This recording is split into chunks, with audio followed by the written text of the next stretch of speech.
Chapter 655. Qin Zhen was a strong woman who had been through hundreds of battles. Although her marriage was not a happy one, her ex-husband did not remarry all these years and had been staying in high city. It was said that he had feelings for the army and liked this military region because he had many comrades.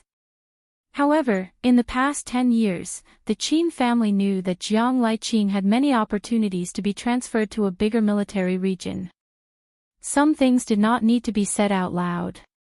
Everyone knew.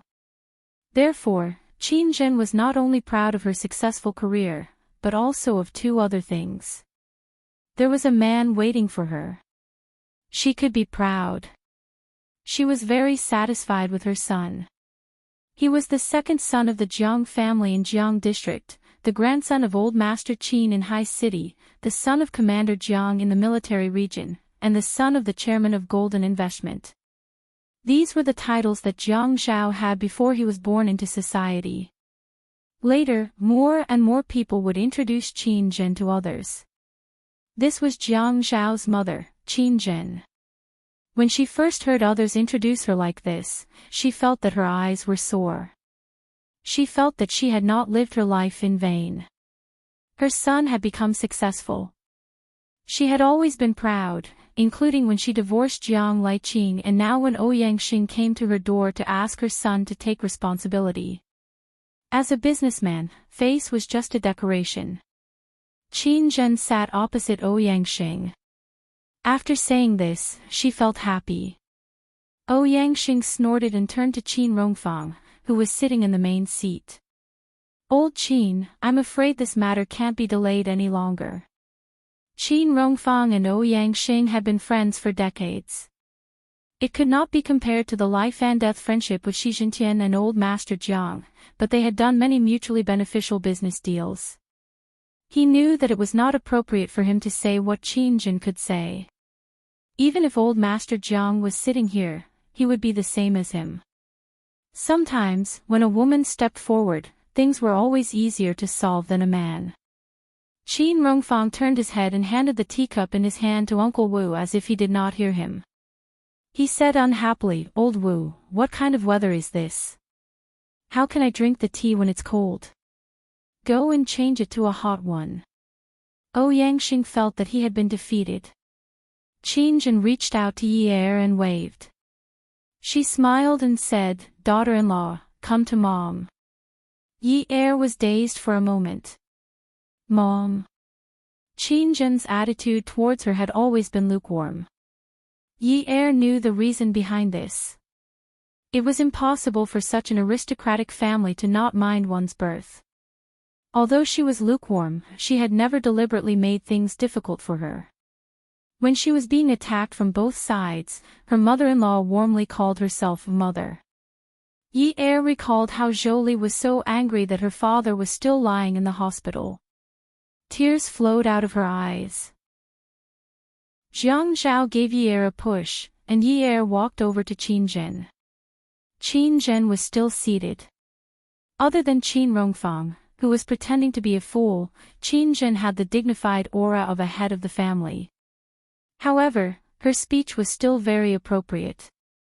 Her voice was cheerful and heartwarming. She reached out to hold Yi Er's hand and nestled it in her palm. She was smiling more than angry, and there was even some doting. "In my opinion, our family's Xiao Zhao is the best. Daughter-in-law, do you agree?" Yi Er bit her lip and nodded obediently. Qin Zhen took a piece of tissue from the small table between the guest seats. She raised her head and stretched out her arm to wipe the tears that had just rolled out of Yi Er's eyes. "As your mother, I didn't bully you. Don't cry. If you cry, Xiao Zhao will think that I pinched you and will make trouble with me." After saying this, she should have glanced at Jiang Zhao. However, Qin Zhen glanced at Ouyang Xing. The more Qin Zhen looked at Ouyang Xing's uncomfortable expression, the more she felt comfortable. "Mom, Jiang Zhao won't think that way." Yi Er was still young after all. She was afraid that her mother-in-law would misunderstand that she had instigated her husband. She would never have thought that Qin Zhen was trying to provoke Ouyangxing. Daughter-in-law, you were the one who begged to marry our family's Zhao Zhao back then. Qin Zhen kept calling her daughter-in-law, but usually, she would call her Yi-er. At this time, she was begging to be married, and her tone was especially heavy. Ouyangxing snorted disdainfully. Yi-er lowered her head even more. At this time, Jiang Zhao also stopped standing. He smiled a little happily and sat down on the guest seat next to Qin Zhen. The servant came over to help Jiang Zhao pour tea. You begged to marry our family's Zhao Zhao. You must think that he is a good man and someone you can rely on, right? Mom, you're right. Yi-er's voice was very soft and very soft. She seemed very embarrassed and very touched. In my opinion, your conditions are not very good. As soon as Qin Zhen said this, Jiang Zhao coughed violently. Yi-er's face immediately turned very red. Ouyangxing smiled proudly. Qin Rongfang was very good at pretending to be a fool. When drinking tea, it was either cold or hot. It was either that the tea leaves were not chosen well or that the water used was not good enough. Qin Zhen burst out laughing. But your figure is really good. I took a look. Among the daughters of the wealthy families in High City, your figure is the best. You're not the tallest, but you're not short either. Wear a pair of beautiful high heels and match our Zhao Zhao's height. Qin Zhen slapped her thigh and laughed with satisfaction. She raised her voice and said, what a match. Yi-er sighed. Fortunately, her figure was not bad. Her mother-in-law liked her. She was so scared that she was about to sweat. Actually, I think that among the daughters of the wealthy families in High City, the one with the best face is the girl from the Shen family. She's going to be a disaster in the future. Yes, the one with the most character is the girl that family Min brought back a few years ago. Oh my god, it's amazing. It's so spicy that I can't take it. Qin Zhen rambled on for a long time. She said so much that Yi-er felt inferior. However, she did not say which of the Ouyang Yen was the best. Qin Zhen looked at Yi-er and paused. She said, daughter-in-law, look, people say that men are either animals or animals. Why didn't our Zhao Zhao marry the girl from the Shen family? Why didn't he wait to marry the girl from family Min? This thing is about fate, isn't it? Yi-er was still obedient. She nodded. Yes, Mom. When fate exists, you have to cherish it. Although you begged to marry our Zhao Zhao, and our Zhao Zhao dotes on you now, if you don't cherish this fate, you will pass. The most changeable thing in this world is a person's heart, especially a man's heart. I don't want to put in a good word for my son. Zhao Zhao has the bad habits that all men have. He's not special, nor is he an exception. There's no man who doesn't like beautiful women. There's always something about you that attracts him visually. I don't believe that he saw the kindness in you first, but whether he will open his heart to you in the future depends on whether you work hard. If you don't cherish him with his qualities, there will be other women who can attract him more than you to enter his life and beg to marry him. If you let go and miss this opportunity, he will live with another woman in the future. Even if you put up a brave front or trample your face under your feet and beg him to turn back, he won't look at you. I understand my son's temper. You can't give him such a chance, do you understand? Yi-er stared at her mother-in-law in a daze. This woman, this shrewd woman, was reminding her, sounding the alarm for her, and hinting at Ouyangxing with every word.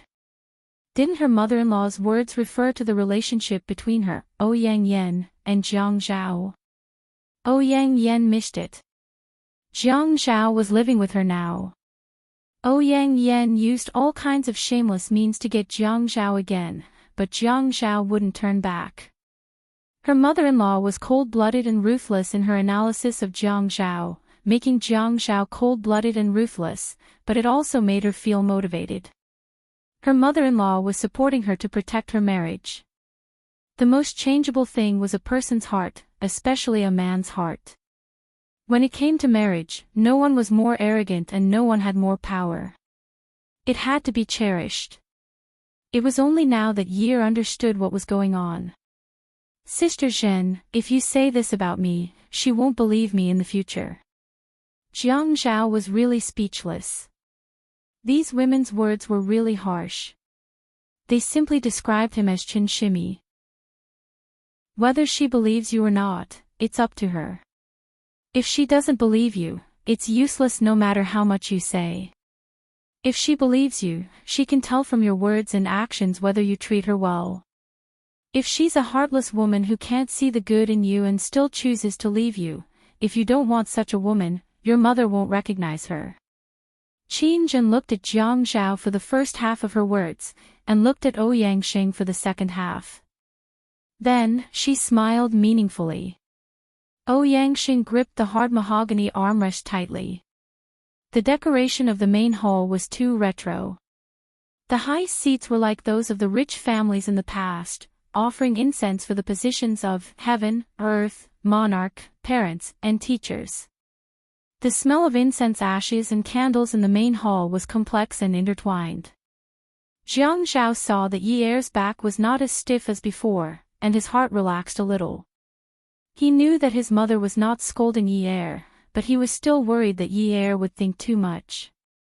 Ouyang Xing only felt that the women of the Jiang family and the Qin family were powerful. People said that men should prosper, but both times, it was the women of these two families who stood out to argue with him. Last time, it was old Madame Jiang.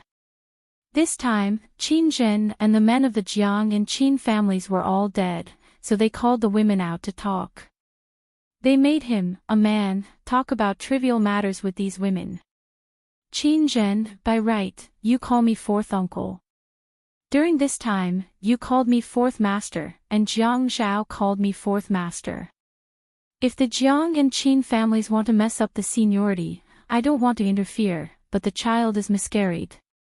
Qin Zhen stroked Yi Er's abdomen and looked at Ouyang Xing's eyes with a worried expression. She said unhappily, "Fourth uncle, I called you fourth uncle. As an elder, how can you be so vicious? My daughter-in-law is still young, and the ancestors of the Qin family are worshipped in this main hall. I don't like to hear you curse my daughter-in-law. I'm already so old, and I'm going to hold a grandson soon. How did we offend you?" She wanted to accuse him. Ouyang Xing wanted to slap this noble mahogany chair. If the person talking to him today was Jiang Liqing or Qin Rongfang, it would be a contest between men, women. They did not speak according to common sense. They were indeed villains. Add Songshu 566. Chapter 656. The child is Jiang Zhao's. You can't just ignore this matter. In the past, you could say that you didn't have an explanation and used your power to bully others, but don't even think about it now. Jiang Zhao thought about it. Qiu Xiaoye was indeed smarter than a fox. Her little fox must have changed to become more and more stupid. He didn't say anything. He just confronted this matter with a very cold expression. Ouyang Xing was well known in Haiqing for doting on his granddaughter. However, Qin Rongfang's attitude of doting on his grandson was also a unique example in Haiqing. For a wealthy family like this, the main family name was very important. How could the grandson be treated the same as the grandson of the first wife? That was impossible, but Jiang Zhao could. Ever since he came to Haiqing, Qin Rongfang was in charge of everything, no matter big or small. He didn't leave anything to the grandson of the first wife. This was the status that Qin Rongfang gave Jiang Zhao. It also showed the friendship between the Jiang and Qin families. However, at this moment, Qin Rongfang wasn't protecting his granddaughter like Ouyang Xing. He either pretended to be stupid and didn't respond. Just like now, he slapped the table beside him and shouted at Jiang Zhao, "Look at you. You still have the cheek to sit here. Jiang Zhao shrugged and said indifferently, why don't I go in first? Qin Rongfang slapped the table again. How dare you? Yi Er was shocked. To be honest, they were both from wealthy families. Her family's wealthy family was too small and didn't have many connections. Moreover, her family's acting skills weren't as good as these people's. She couldn't tell if it was real or fake. She was completely immersed in the act. She was afraid that her grandfather would immediately call her father-in-law and ask him to come back and whip Jiang Zhao. Her mother-in-law held her hand. She could clearly feel the force tightening and loosening. The comforting sensation on the back of her hand indicated that she shouldn't move. Then don't leave. Why are you so fierce? I don't owe you money. Jiang Zhao smiled. Shameless. Qin Rongfang shouted. It was rare for Ouyangxing to see Qin Rongfang angry. This person was famous for being kind and courteous, and he was good at handling interpersonal relationships. Otherwise, he wouldn't have been able to hold the position of chairman of the Chamber of Commerce for so many years. There were some matters in Sea City that could only be solved by Qin Rongfang. He wasn't as hot-tempered as most people, and he left some leeway when doing things. When he treated people reasonably, others wouldn't dare to be rude to him. Now that he looked like he wanted to eat someone, he looked very serious. Ouyangxing breathed a sigh of relief. Shame on you. Now that they're here to ask you for compensation, you're trying to hide. Ouyangxing felt that something was amiss. Compensation? What compensation? Let me tell you, Jiang Zhao, don't think that just because I dote on you, don't think that you can ignore the family rules and ancestral teachings just because your surname is Jiang and not Qin. Let me tell you, half of the blood in your body is your mother's. You are also a member of the Qin family. Even if you don't want to acknowledge it, the Jiang family will never acknowledge a grandson like you. If you do something wrong, you have to admit it. If you have to pay for it, you have to pay for it. Hide. Where do you want to hide? A real man isn't afraid of doing something wrong, but you have to correct your mistakes. You can't keep making mistakes. Ouyangxing was finally enraged. Was this whole family trying to make him look bad? Qin Rongfang. You old man. Ouyangxing slammed the table and stood up. He was burning with anger. After Qin Rongfang finished scolding Jiang Zhao, he turned to look at Ouyangxing and put on a gentle demeanor. Oh, Ouyang, sit down. I couldn't help it and scolded him. Sit down, sit down. Yi Er's heart was thumping, sometimes fast and sometimes slow. She felt that her heart wasn't her own. She couldn't stand such a scene. She was really frightened. She was afraid of any elder's words. She kept shouting in her heart, Dad, don't come over, don't come over. In Yi Er's heart, as long as Jiang Liqin didn't appear today, he could scold and kneel however he wanted. Ouyangxing saw the change in Qin Rongfang's expression and sat down. Fourth brother, actually this matter, sigh. Ouyangxing let out a long sigh, looking particularly distressed and sincere. Fourth brother, I've lived to this age and I feel that it's been too long. I can't say that I haven't made any progress. Those news a few years ago worried me so much. Look at all the big families in Haiqing. Which one of them is like me? My grandson is a homosexual. You don't even know how I survived the past few years. You've also seen Fei Yan's looks. I'm afraid that those girls in Haiqing aren't as good as him. He's so tall and he's standing there, how can he be a homosexual? If it were the other big families in Haiqing, who would be able to stand this? Forget it. If I say this, others will think that I'm cursing their grandson to be gay. Qin Rongfang let out another long sigh. Ouyangxing was a little moved. Old Qin, haven't you gotten through all these things? Don't think about it anymore. There's no use thinking about it.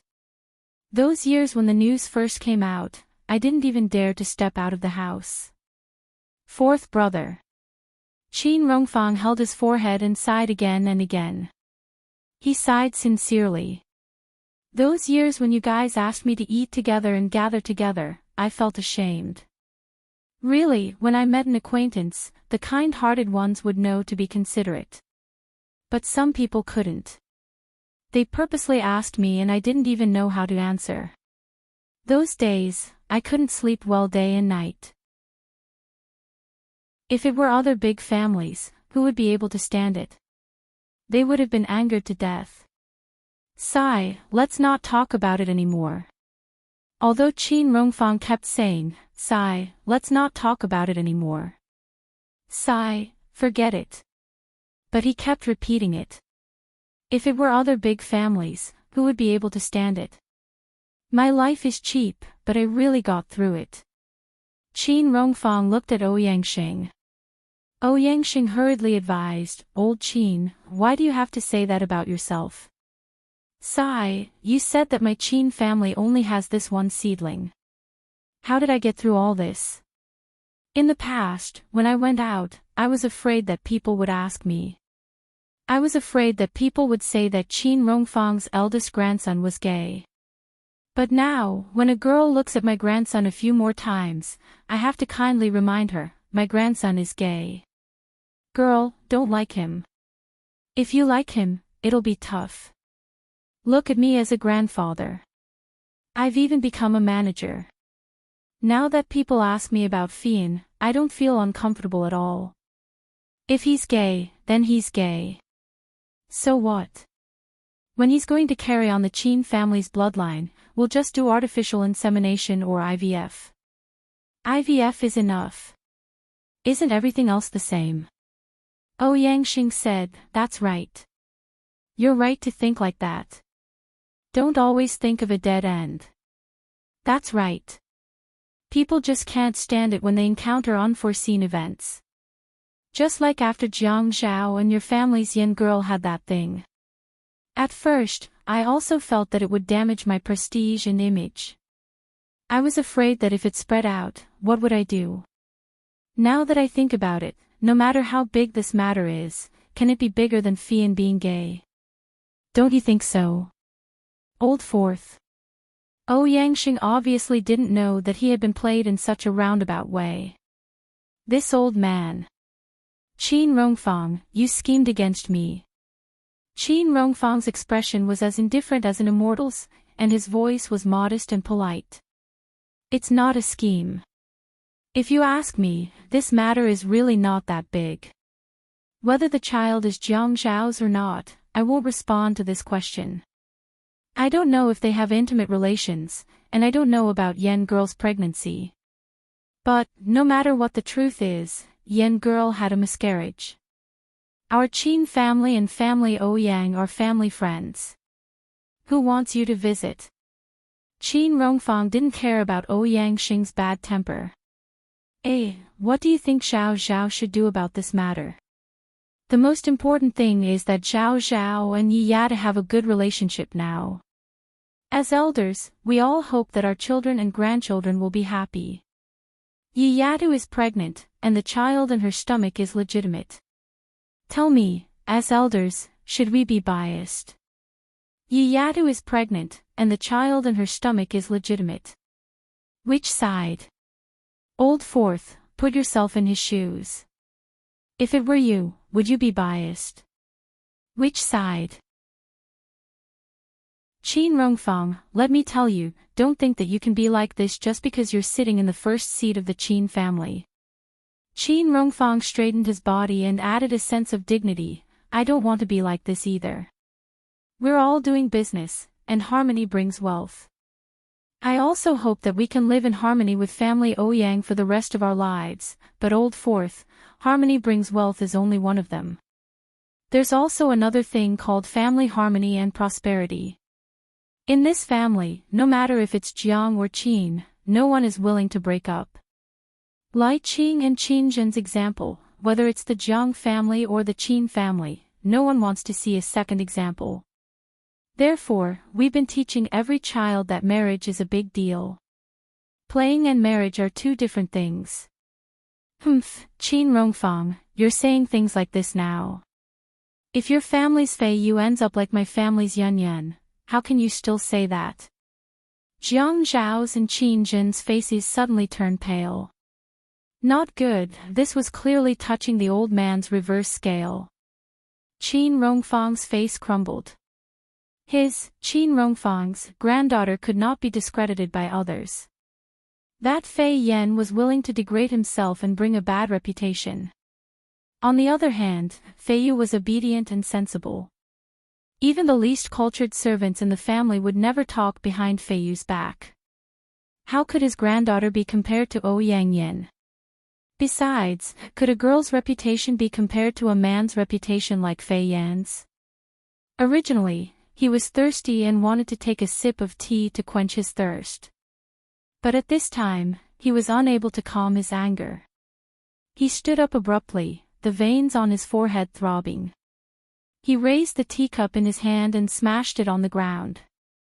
The porcelain shards flew everywhere and the tea frothed.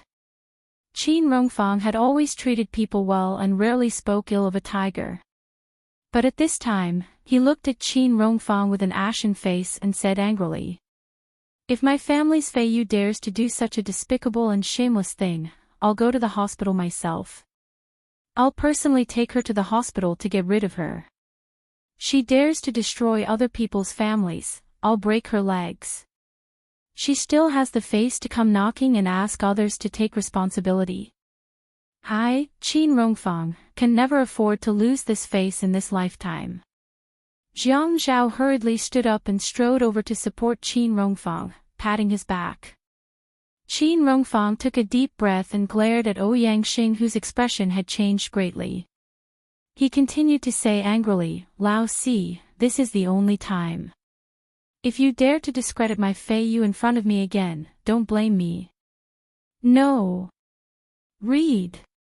Old. Feelings. Attention, Hongcha 866. Chapter 657.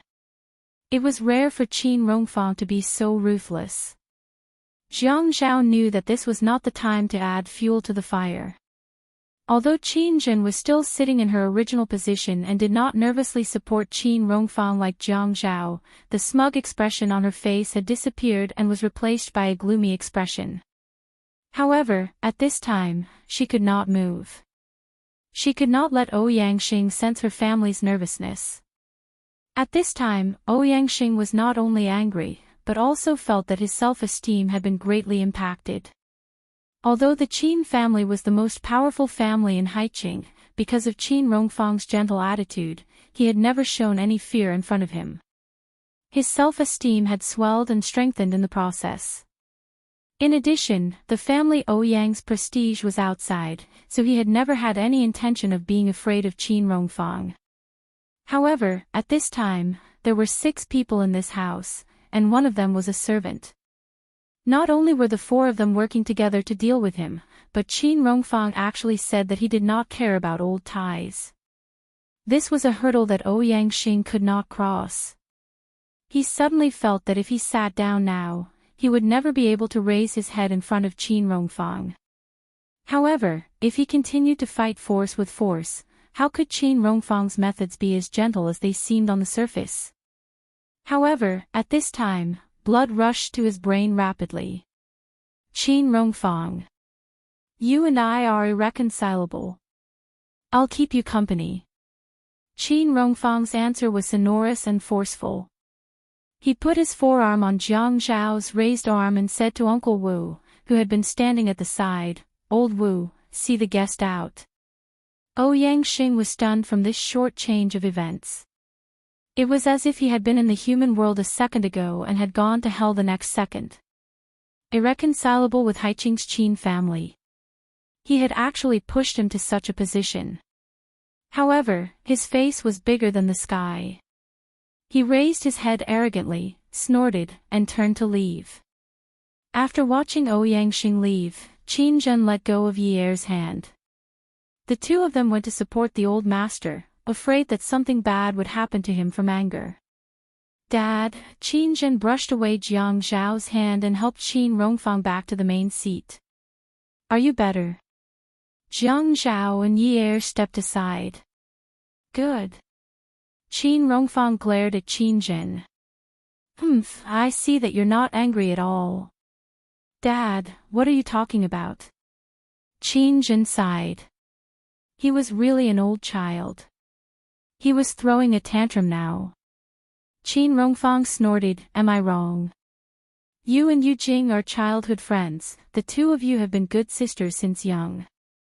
Even when Fian and Fei Yu were born, she made the two children call you Big Aunt. They are not allowed to call you Aunt.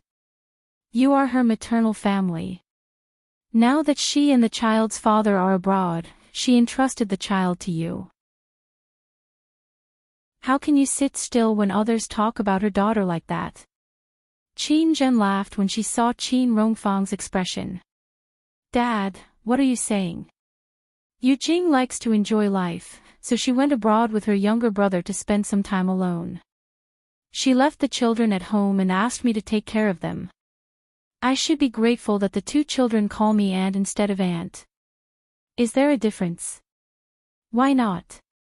Then if they call me Aunt, shouldn't I represent the Qin family to take good care of the two children? Qin Rongfang was stunned for a moment. There seemed to be no difference. So, have you taken good care of them? When that old thing was talking about Fei Yu like that, you just sat there without moving. Qin Zhen smiled apologetically. Didn't I see Dad going into battle? When Dad goes into battle, there are thousands of troops and horses. I'm just a young girl. I don't stand out even if I go into battle. Xiao Xiao was led astray by you. Dad, you can't say things like that. Your daughter-in-law nodded and said that Jiang Zhao is good. She originally thought that she would be beaten up when she returned to the Qin residence. After a hair-raising moment, she saw her grandfather and mother-in-law bickering. This scene was very heartwarming. Yi Er tilted her head and saw Jiang Zhao staring at her. Their eyes met and they suddenly smiled at each other. After Jiang Zhao and Yi Er left the Qin residence, they went to the hospital to visit Yun Hongwei. When they left the hospital, it was 11:30 p.m. The bridge across the river allowed one to see the mesmerizing scenery of the night. The river was full of pearls and jewels, and the riverbank was full of colorful lights. Jiang Zhao drove very slowly. Are you going to watch a movie? Are there any good movies? I don't know. I'll watch whatever there is. Jiang Zhao was in a good mood. From Yi Er's side, she could see the smile on his face. It was natural and gorgeous, revealing a relaxed and relieved look. Let's go home. I want to sleep early. The dance studio just opened not long ago and there are many things to do every day. I want to go early tomorrow. Okay, after saying that they were going home and saying their goal, Jiang Zhao still drove very slowly. It seemed that he was doing it on purpose. He wanted to say something, but it seemed that he couldn't open his mouth. Yi Er was a little impatient. Jiang Zhao, you're driving so slowly. Don't you have to go to work tomorrow? Oh. From time to time, Jiang Zhao would glance at Yi Er, who was sitting in the passenger seat. Yi Er would always feel uncomfortable from the seemingly unintentional but hot gaze on her. Jiang Zhao. Ah. Jiang Zhao answered awkwardly. Do you have something to say? No. What could I possibly have to say? You clearly have something to say. Tell me, what is it? Her hands were on the steering wheel. At this moment, she raised her right hand and clenched it into a half fist. She placed it on her lips and coughed. Yunyi, Mom wants us to lead a good life today. Do you understand? Lead a good life. As Jiang Zhao thought about it, his emotions surged. Yes, I understand. Let's lead a good life. Let's forget about the Ouyang Yen matter. Yi Er nodded. She had heard her mother-in-law's words. Yun Yi, what I mean is, lead a good life. I don't think we should sleep in separate rooms. Do you understand? Jiang Zhao felt his face heat up. He suddenly realized that he had clearly said something extremely thick-skinned, but at this moment, his skin was surprisingly thin. He thought of an adjective. Could it be that he was as thin as a cicada's wings? Otherwise, why would it be so hot? It was so hot that his ears were burning. His neck felt like it had been burned by chili seeds. It was burning hot. He wished he could jump into the river right now. Ah! Yi Er was stunned for a moment. She swallowed her saliva and saw that Jiang Zhao was only looking at the road ahead. His face was slightly red. Her own face also turned red. Oh no, oh no.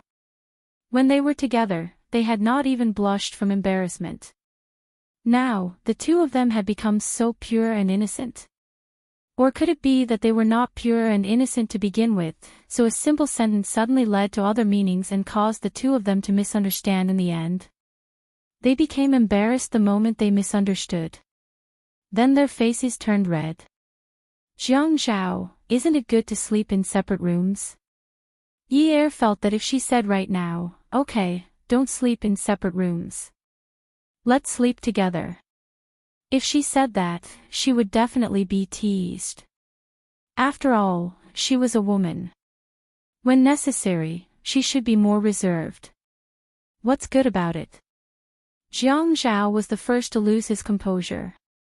He raised his voice unhappily. Oh. Yi Er waited for Jiang Zhao to continue. Jiang Zhao thought about it. He was a man. He just wanted to sleep with his wife. What was wrong with that? Why couldn't he say it out loud? Did he become stupid after these few months of abstinence? What do you mean by oh? Jiang Zhao was sulking in his heart, so he spoke harshly. Jiang Zhao, how dare you yell at me? Humph. Jiang Zhao stepped on the accelerator. With the help of the engine, the car quickly took off on the road. After Jiang Zhao snorted, he didn't say another word to Yi Er. He kept a cold expression on his face. He didn't want to talk to her. What was the point of talking to her? Once he did, the two of them would pretend to be reserved and blush. After he got out of the car, he went to the front passenger seat to open the door. After Yi Er got out of the car, Jiang Zhao smiled and closed the door. He pressed the remote lock and the car was locked. He raised his arm and propped it in front of Yi Er. Come, hold your husband's arm. Let's go home. Yi Er looked at Jiang Zhao's serious expression and burst into laughter. As he wished, she held his arm and left the garage. After they entered the elevator, the door closed. The light was as bright as a mirror. Jiang Zhao looked at the image of the two of them on the door. Yun Yi, Mom said we're really compatible. What do you think? Yi Er also looked at the two of them on the door.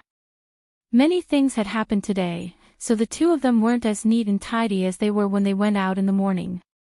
Yi Er realized that her hair was a little messy. Because of her young age, her skin didn't look haggard, but her eyes revealed fatigue. Jiang Zhao was the same. Although he was in a well-ironed suit and looked as handsome as usual, he couldn't hide his fatigue. Only the smile on his face was exceptionally pleasing to the eye. Her mother-in-law said that if they stood together and she wore a pair of beautiful high heels, they would be really compatible. But she wasn't wearing high heels today. Were they really compatible? His eyes were overflowing with happiness and satisfaction. She was infected and smiled along with him. We're really compatible. The voice that came out of her heart was always so moving and mesmerizing. Ding! A sound was heard. In the next moment, the elevator door opened. The man and woman in the elevator were hugging each other.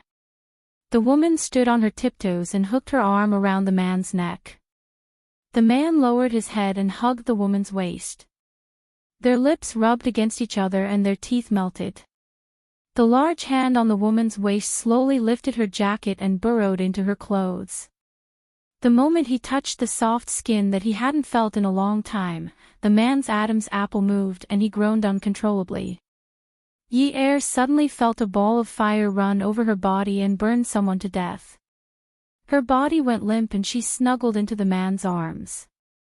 Her head was still tilted up, receiving the rain of kisses. They were so close together that they didn't give each other a chance to breathe. Even if she breathed out softly, it could only be poured into the man's stomach and turned into a stronger force. It swept across the soft tongue and stole the unique fragrance that belonged to the woman. The elevator door closed again. The two of them, who were inseparable, were a little impatient. They wanted to get out of this space immediately, but neither of them could bear to let go of the other person's lips and tongue. The elevator door opened again. The man bent down slightly and reached his hands from behind the woman. He burrowed between her legs and spread them apart. He scooped her up and placed her on his waist, carrying her out of the elevator. Welfare, Shinwu 799. Chapter 658. The elevator led them all the way to the door of the living room. The corridor lights were on. The man carried the woman all the way to the door. Without even opening the door, he impatiently pressed her against the door and gestured all the way up. Yi-Er was also anxious. She knew that she could not withstand his teasing, but she did not have the chance to speak. She wanted to say that she would open the door first, but the pressure on her chest made her lose all her rationality. "Jiang Zhao, come in," she panted anxiously. When she lifted her red face and stared at the man, her eyes were sweet and charming. Jiang Zhao bit her again. No one. Bastard, one person insisted on invading. One person refused to comply. In the end, Jiang Zhao could only give in to Yi-Er. But once they entered the house and closed the door, the woman was pushed against the wall at the entrance. Her clothes were pulled at haphazardly. The sound of fabric rubbing against each other and the sound of heavy breathing echoed one after another. "Wash it off." "I'm not washing it off." Jiang Zhao did not care so much. In any case, Yi-Er let him kiss her and let him take her clothes off. Right now, he did not want to do anything. He just wanted to barge into her body. He had to do it. He did not want to wait a moment longer. He could not wait. His blood was rushing in the wind at high speed, rushing straight to his brain. He could not think clearly or see clearly. All he could think about was her softness, her tightness, her suffocation, her breathing, and her light moans. The scene in front of him was limitless.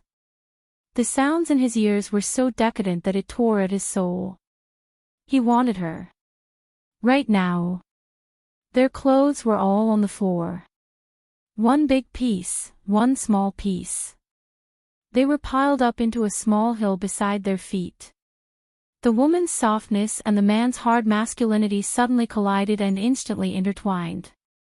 After hovering between the mortal world and hell, they soared into the heavens and soared into the heavens. The next day, Yi-Er was still sleeping in Jiang Zhao's arms. She was too tired last night and felt that the ringtone belonged to someone else. She felt like she was shopping at the mall and the phone of the person beside her was ringing non-stop. She wanted to ask him to pick it up, but she could not. What did it have to do with her? His phone was ringing. Mind your own business. Jiang Zhao picked up the phone and looked at the caller ID. The caller ID was Xiaoya. Yi-Er was still sleeping. Besides, Qiu Xiaoya might be looking for him about what she said to him yesterday. Jiang Zhao slowly sat up. His muscular upper body was exposed to the air. He leaned against the bed and tucked the quilt over his abdomen. The phone slid open, and Xiaoya's cursing voice came through. Yi, Yi You jerk, why didn't you pick up the phone until now? Jiang Zhao really could not stand this kind of relationship between women. They were shouting and shouting. Usually, they were not like this. When women were together, they were very noisy. However, he could not say anything directly. He still said politely, Xiaoya, I'm Jiang Zhao. Yi is still sleeping. Ah. Jiang Zhao. Xiaoya realized that she had lost her composure. Her voice suddenly softened. When will Yi wake up? Is there something you need from her? Yes. Xiaoya thought to herself, isn't it better for Jiang Zhao to answer the phone? Jiang Zhao, a lot of things happened at my shop. I haven't slept since yesterday afternoon. Can you help me? Jiang Zhao was stunned for a moment. Something happened at Xiaoya's shop. Why didn't she look for Zhuang Yichen? Without permission, one could not interfere with the matters of one's friend's woman. You didn't look for Yichen. Him. He doesn't care about me. Oh. I looked for him. He's busy. He's been busy. He hasn't had time to pick up my calls since yesterday. Xiaoya felt terrible when she thought of this. Although they were not lovers, they were still husband and wife, right? She had been with him for 4 years. Now that something had happened, he did not care. She had already looked for him to put in a good word for him, but he still said that he was busy. He was clearly disgusted with her. It was indeed sad to be a pure man. He despised her when he wanted to and abandoned her when he wanted to. When he doted on her, he would give her a few magazine pages a day and even make a special program to support her. She was just a designer in the past. Her company had started a private customization project, but he gave her a piece of land and let her be her own boss. He even bought a commercial building in a prime location for her. He did not even bat an eyelid when he squandered money like it was nothing. But since yesterday afternoon, he had refused to help her even if she asked him for a small favor. He even said not to look for him for the time being. He was really ruthless. He had lifted her up and watched her fall. Didn't he feel that it was a pity?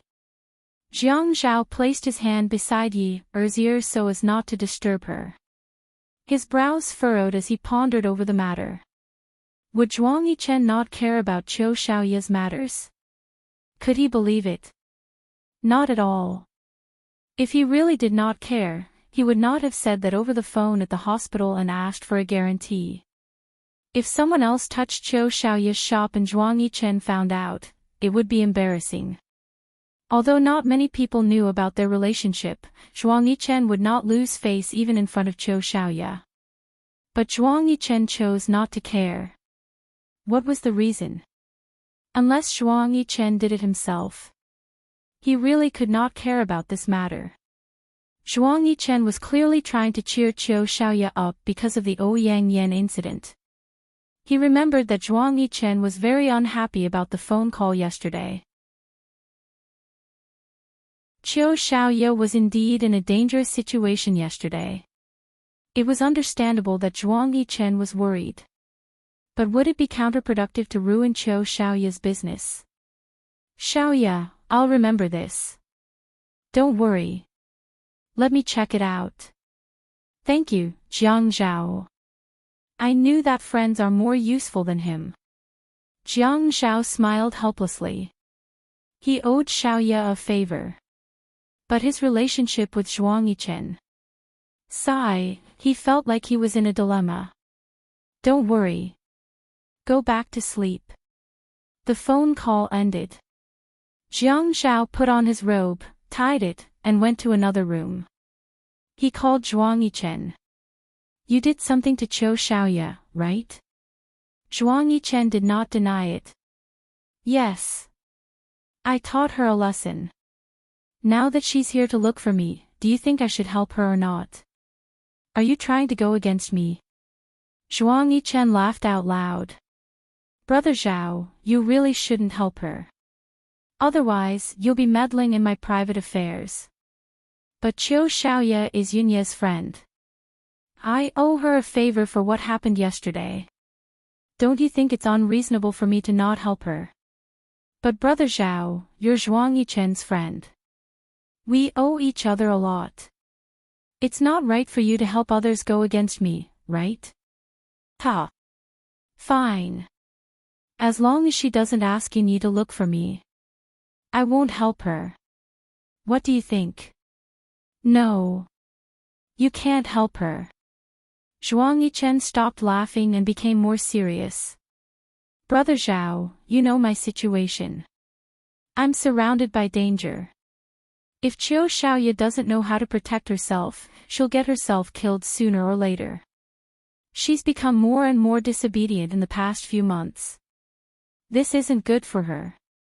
Jiang Zhao had a headache. Why did he ask his woman to provoke Xia Qian for no reason? He really had a lot of things to deal with. He had thought of this path, but now he had gone astray. Yes, he had gone astray. This was what they meant by the saying, you brought this upon yourself. Okay. I don't care. I really want to take annual leave and take my wife abroad to hide. I think you shouldn't worry about me. At most, I'll pretend that I'm not capable enough. Jiang Zhao deliberately paused and then laughed. But aren't you worried that she'll go to Kongyun? Zhuang Yichen tightened his grip on the phone. She can try to find him if she dares. A miscarriage was just a small operation. She could get out of bed on the same day. However, Ouyang Yan was lying in bed until the next morning. She always felt that she was too weak. She was seriously injured and had a miscarriage caused by a man. It was such a painful experience. The more she felt that her experience was painful, the more she was dissatisfied with the things around her. The weakness of her body reminded her of the person who caused the miscarriage. This vicious cycle almost led her to a dead end. Everything that happened to her was caused by Jiang Zhao. The happiness that she should have had was destroyed because of Yi Er's appearance.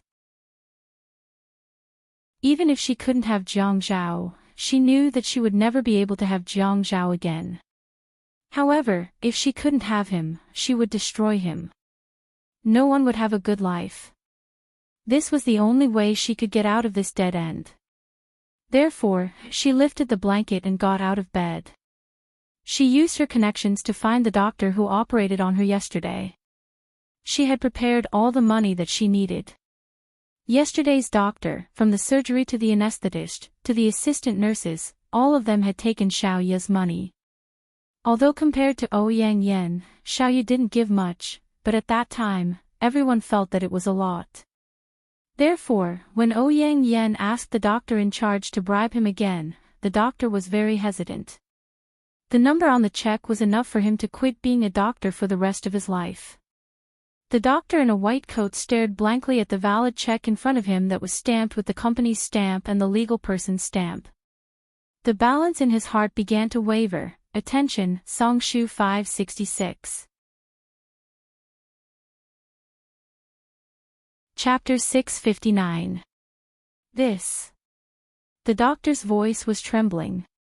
The doctor occasionally received red packets, but he was a little worried. After all, this was a public hospital, and the management was very strict. If it wasn't for Xiaoye's repeated promises and comforting them for a long time, he would have accepted the money. Giving an embryo was not a big deal, but now the amount was huge, and the situation was very different. If Xiaoye's amount was discovered, she would be criticized and the money would be handed over. However, the amount written on Ouyang Yan's check was not just a simple red packet. Are you afraid of being sued? Ouyang Yan was a prosecutor and was good at observing people's emotions. At this time, when she saw the hesitation and greed in the doctor's eyes, she forced him to say, "Don't worry, I only gave this money to you. You also know that I'm a prosecutor, and I won't be stupid enough to sue you. You'll definitely be safe if you accept this money. The doctor felt relieved. What do you want to do? Ouyang Yan had always been dignified, but at this time, her behavior was a little frivolous. She used her orchid fingers to open the doctor's pocket, smiled and blew at the check in her hand, and then put the check in her pocket. She reached out and touched it, and the doctor's heart couldn't help but beat faster. Ouyang Yan looked at the doctor's nervous expression and laughed. It was a little charming. I don't know much about the departments in your hospital, but now I need you to help me find someone to do a fake DNA test. If you want money, you can pay from the check I gave you. Of course, if you don't want to share this money with others, I will give you the amount you need. Okay. After Yi Er woke up, she opened the window. Although there was cold air, it still made her feel like a blooming flower. The garden in the neighborhood was very rich. At this time, the plum blossoms were wilting and pear blossoms were blooming. It was really beautiful.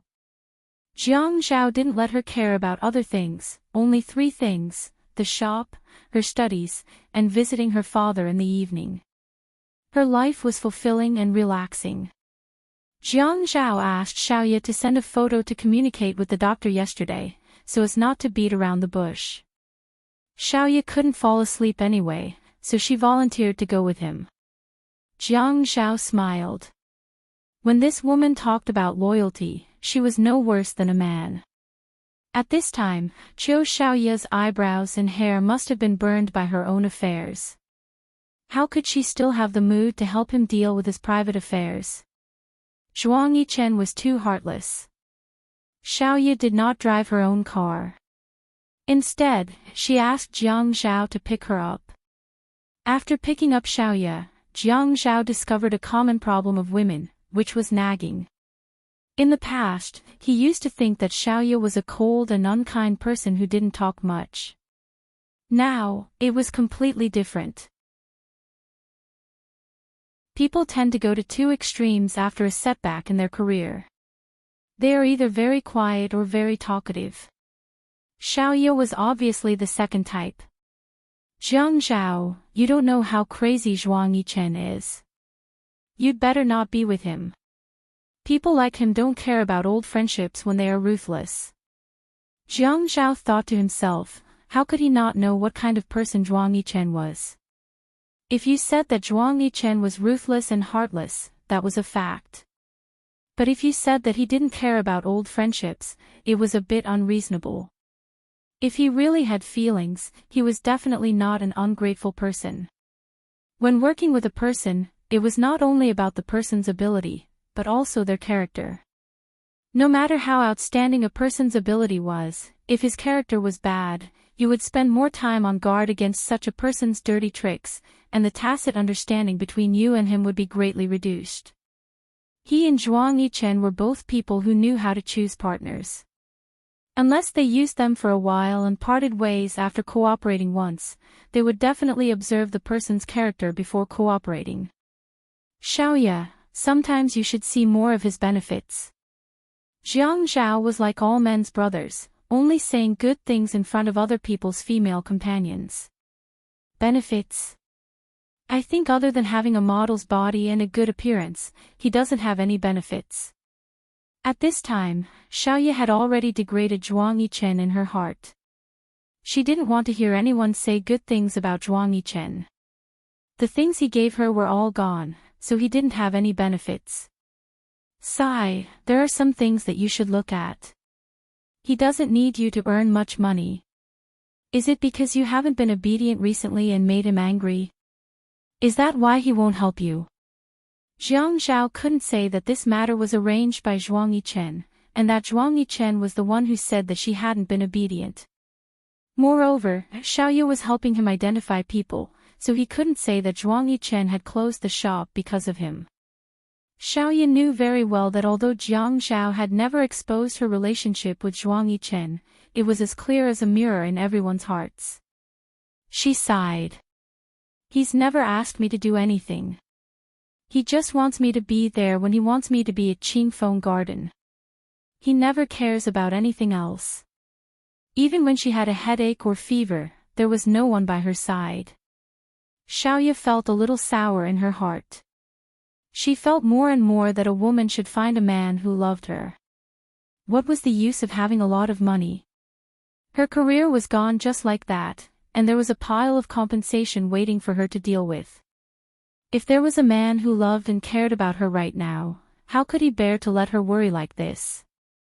He would definitely help her solve it. Xiaoya thought about it in an extreme way, but it never occurred to her that Zhuang Yichen hadn't cared about her for the past few years. At most, he would ask her to stay at Qingfeng Garden at night. However, if she had any setbacks in her career, she just had to tell Zhuang Yichen, and he would definitely solve it. What she didn't understand was that she had secretly used Zhuang Yichen's treatment of her as a standard. Jiang Zhao felt that as a man, he shouldn't talk about such things with a woman. The more he talked about it, the more he would seem like a sissy.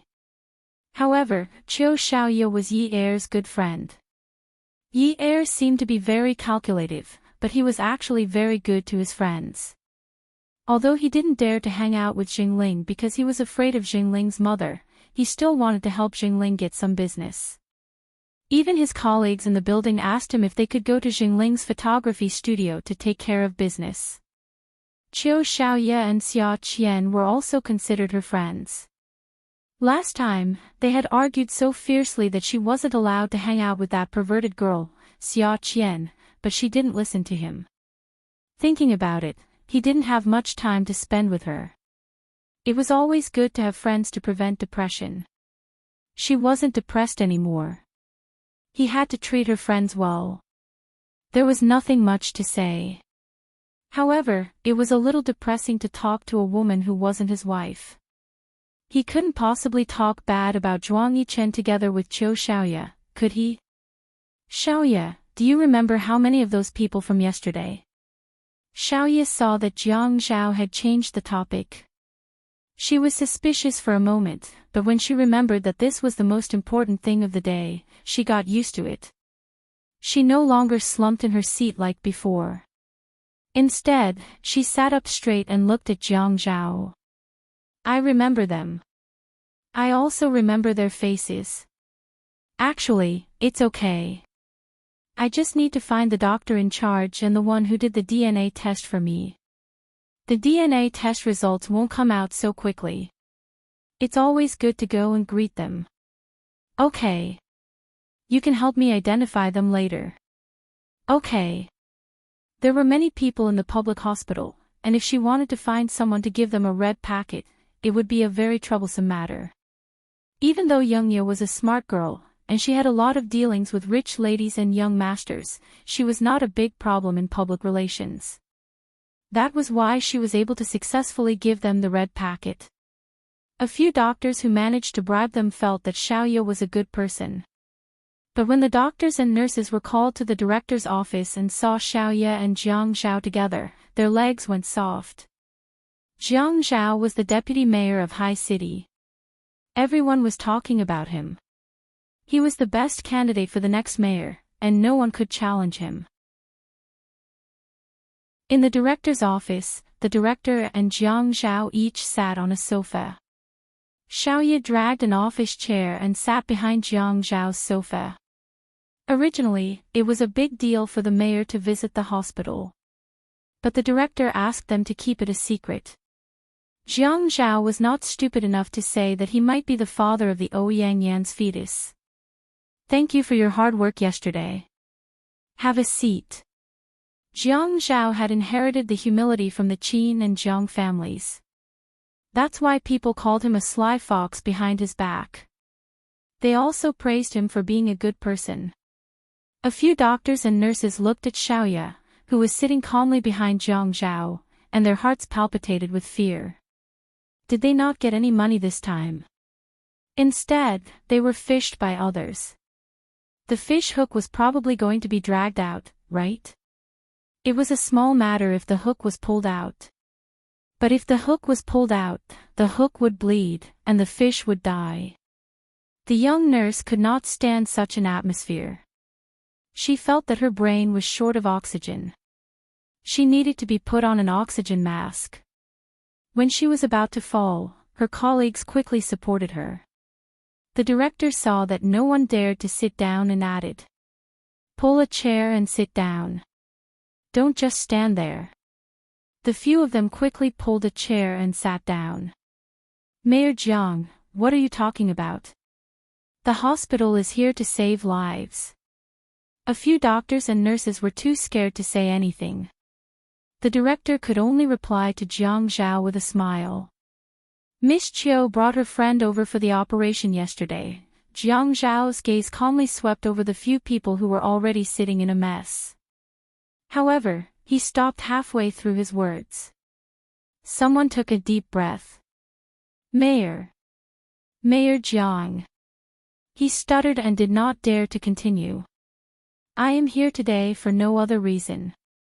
Miss Chiu said that she wants to visit the hospital. So, I dropped by to visit the old director." The topic changed too quickly, from the equator where fireballs were everywhere, to the North Pole where ice and snow were everywhere. This was too much. Was Miss Chiu the main point or the old director the main point? "Do you want me to live?" But since the other party did not ask, he could not just confess. He had just received the Ouyang Yan's check this morning.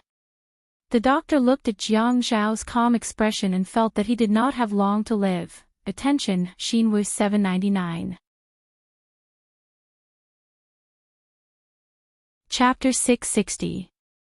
At this moment, Jiang Zhao tilted his head and said politely, "Old director, why don't we go somewhere else and let Miss Chiu talk to these doctors?" How could the old dean be someone who didn't know how to see things clearly?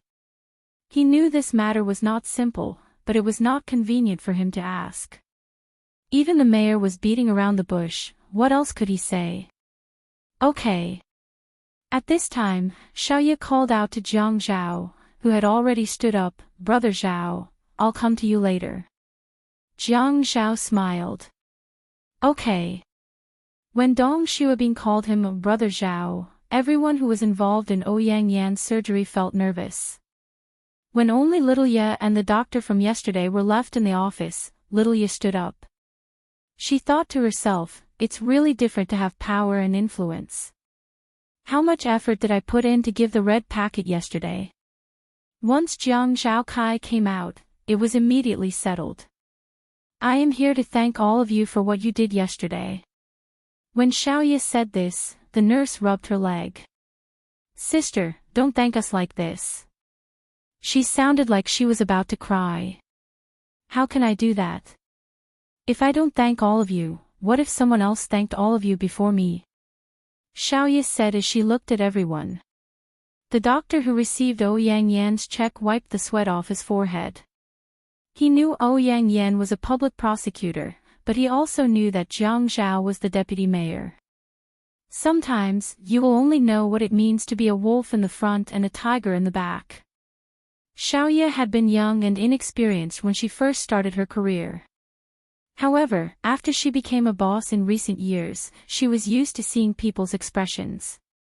Now, she was able to quickly find the difference in people's expressions. An attending physician's uneasiness and lack of composure should not be the professional ethics that a doctor should have. Especially now, his reaction was clearly different from others. When he lowered his eyes, he was silent and focused.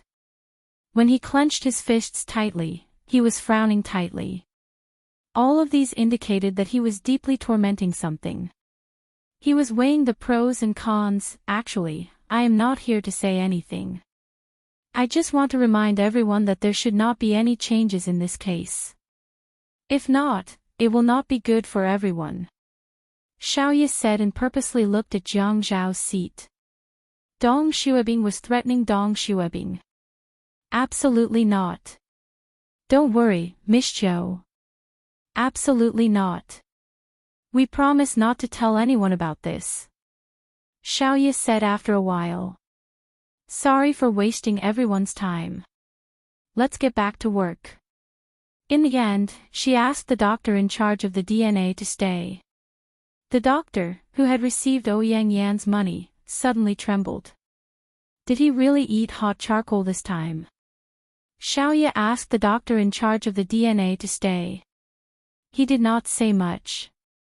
He only said, I want first-hand information. You can't give it to anyone else except me. Otherwise, the consequences will not be easy to deal with. I know. I will get the report done as soon as possible. I will rush it out tonight. You don't have to wait too long. The doctor had to know that when he received Xiaoya's money yesterday, he did not expect that Xiaoya would have such a powerful backer. Now that she had a backer, even a stupid person would know which side to lean towards. After all, people in politics were not to be trifled with. Thank you for your hard work. After everyone left the room, Xiaoya did not look for Jiang Zhao. Instead, she called him and told him that she had settled her matter. The doctor, who had received Ouyang Yan's check, did not return to his office. Instead, he went to the rooftop alone. It seemed that he could not accept Ouyang Yan's money now. Even if he did not become a doctor in this life, he could not accept this money that was enough to last him a lifetime. When he had accepted Ouyang Yan's money, it was not only because of the large number and the fact that Ouyang Yan was a prosecutor and would not report him. More importantly, Ouyang Yan had the family Ouyang behind him. If something really happened, the family Ouyang would not let anyone expose Ouyang Yan. Then, he would be safe. But now, it was not so simple. Behind Jiang Zhao were the Jiang family in the east and the Qin family in High City. He could not afford to offend them. He thought that the family Ouyang could not afford to offend them either. But how could he open his mouth? Xiaoya was smart not only because she knew how to deal with people. For example, after Jiang Zhao returned to the hospital director's office, she smiled at Jiang Zhao. Brother Zhao, how was my performance today? Jiang Zhao had goosebumps when he heard Xiaoya call him Brother Zhao. This was because Xiaoya had always called Jiang Zhao directly, including Xia Qian. This was because in their eyes, Yi Er was the youngest. They were older than Yi Er, so he was their brother-in-law. They had always taken advantage of him. Fortunately, he never cared about these titles. He instinctively felt that Xiaoya calling him a brother Zhao was not a good thing, but he still sighed and said, Thank you, Xiaoya. Xiaoya chuckled. What are you thanking me for? We're all friends. It's only right that we take care of each other and help each other. When Jiang Zhao heard this and saw the smile on Xiaoya's face, he coughed. You didn't rest well yesterday. I'll send you back first. I have to rush back to the building too. I'll treat you to dinner tonight. I'll bring Yunyi with me. Xiaoya could tell that Jiang Zhao was avoiding her. She stopped pretending. Jiang Zhao, you don't want to help me, right? Zhuang Yichen did not say that he would continue to make a fuss. As long as Xiaoya behaved herself, this matter would come to an end. Therefore, he could not help her now. If he helped her, it would be more of a hindrance. Perhaps the more he helped, the worse things would happen. When Zhuang Yichen got angry, there would be more serious things. He sighed. Actually, you might as well not care about this matter. Stay at home for a while. You might just stay at home for a while. Xiaoya snorted and glared at Jiang Zhao. You're all heartless. She grabbed her bag from the stool and turned to leave. Jiang Zhao hurriedly chased after her. Xiaoya ran out of the hospital and hailed a taxi. Jiang Zhao did not manage to catch up with her. He called Zhuang Yichen and said angrily, Can you stop messing around with Qiu and Xiaoya? You're putting me in a difficult position now. It's okay. Just don't pick up her calls in the future. You really. Jiang Zhao hung up the phone. It was the hardest thing to interfere in a couple's affairs. However, it happened because of him. Who did he offend? Shi Empire Yunhua walked out of the conference room and into his office. Shi Jintian sat on the sofa in the living room, sipping his tea leisurely. Unruly sighed softly and tossed the papers on the table. He said grumpily, "Grandpa, how long are you going to follow me around? Aren't you tired?" "Not at all." Shi Jintian flipped through the newspaper. "I like to drink tea and read the newspaper at the same time. You don't have to worry about me." "Then why don't you go back to the house and drink your tea? Why are you following me around 24/7? Nonsense. Did I follow you to the meeting just now?" Shi Jintian only cared about the questions and answers.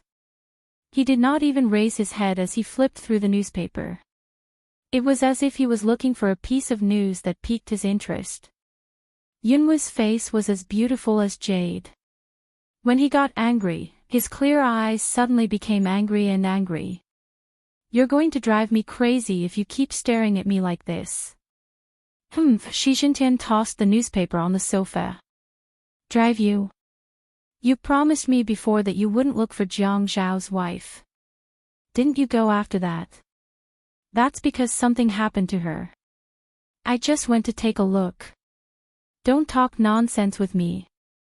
Let me tell you, I said that you're not allowed to go, so you can't go.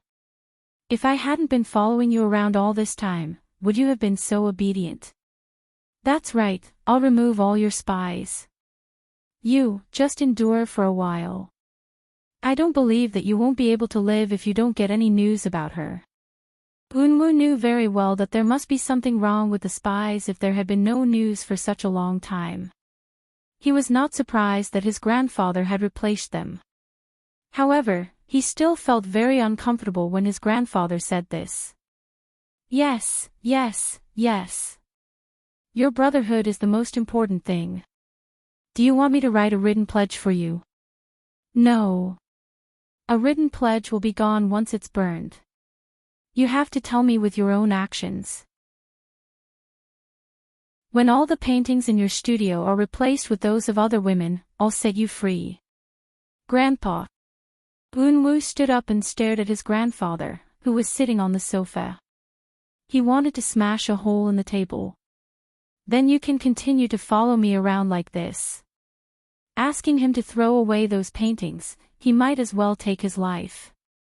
Ouyang Yen was sleeping on the bed when someone patted her shoulder. She opened her eyes and saw the doctor. The doctor had locked the door and was not worried.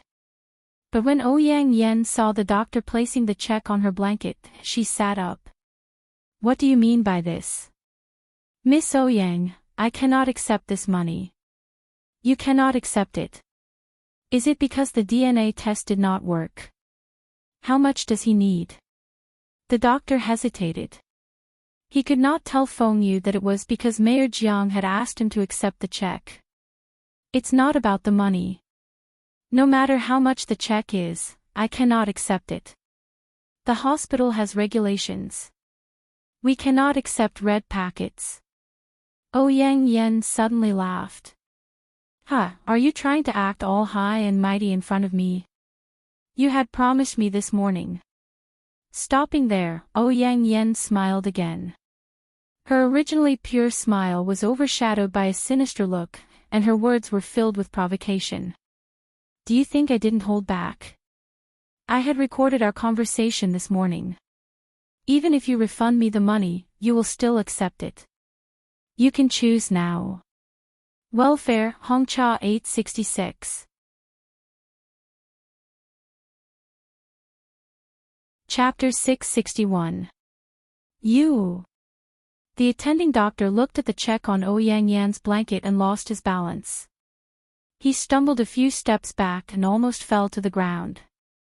Ouyang Yan lay down again as if there was no one around. "You can go. Take the money that belongs to you." The attending doctor held onto the bed frame and closed his eyes. If he could spit out what he had done, he would have done it by now. He had made such a big mistake this time because he was too greedy. After Ye finished checking the accounts of the first day in the dance studio, she looked around and sometimes acted as a teacher. The dance studio was very spacious and there were many dance rooms. Yi Er changed into a black t-shirt with the word dance on it and walked through a group of students. She listened to the rhythmic chanting of 1 da-da, 2 da-da-da, 3 da-da-da, and thought about the peaceful days she had today. She was very happy. If only her father could wake up soon, then her days would be like living in a honey pot. Yi Er's store was open.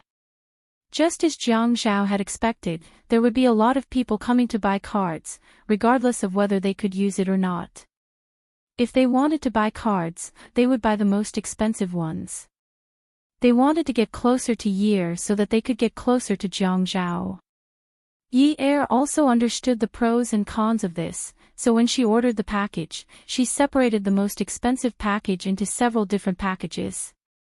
She was not worried that someone would buy the package and report that Jiang Zhao had accepted bribes, but she still had to take precautions if it was too obvious. There were both men and women who came to buy the package.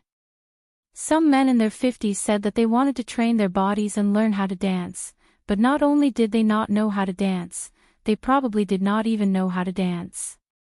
Just by looking at their big bellies, it was obvious that they lacked exercise.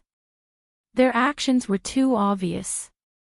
Jiang Zhao said that he was not afraid of this. If people tried to bribe him in private, it was fine as long as he did not accept it. Yi Er did this very well. Today, another man came to buy the package. If other people saw this, they would definitely tell Yi Er that there was finally someone who looked like he had trained and was even handsome. However, when Yi Er saw Min Zikai, she did not notice it at all. Miss and young masters from rich families had to learn the basics of social etiquette, but they would have professional teachers to teach them. Especially at Min Zikai's age, they had already learned the basics. Yi Er, Min Zikai smiled. Good morning, young Master Min. Yi Er thought that if she had known this would happen, she would not have come to the cashier to see if there were any golden eggs flying up today. If she had not come, she would not have met Min Zikai.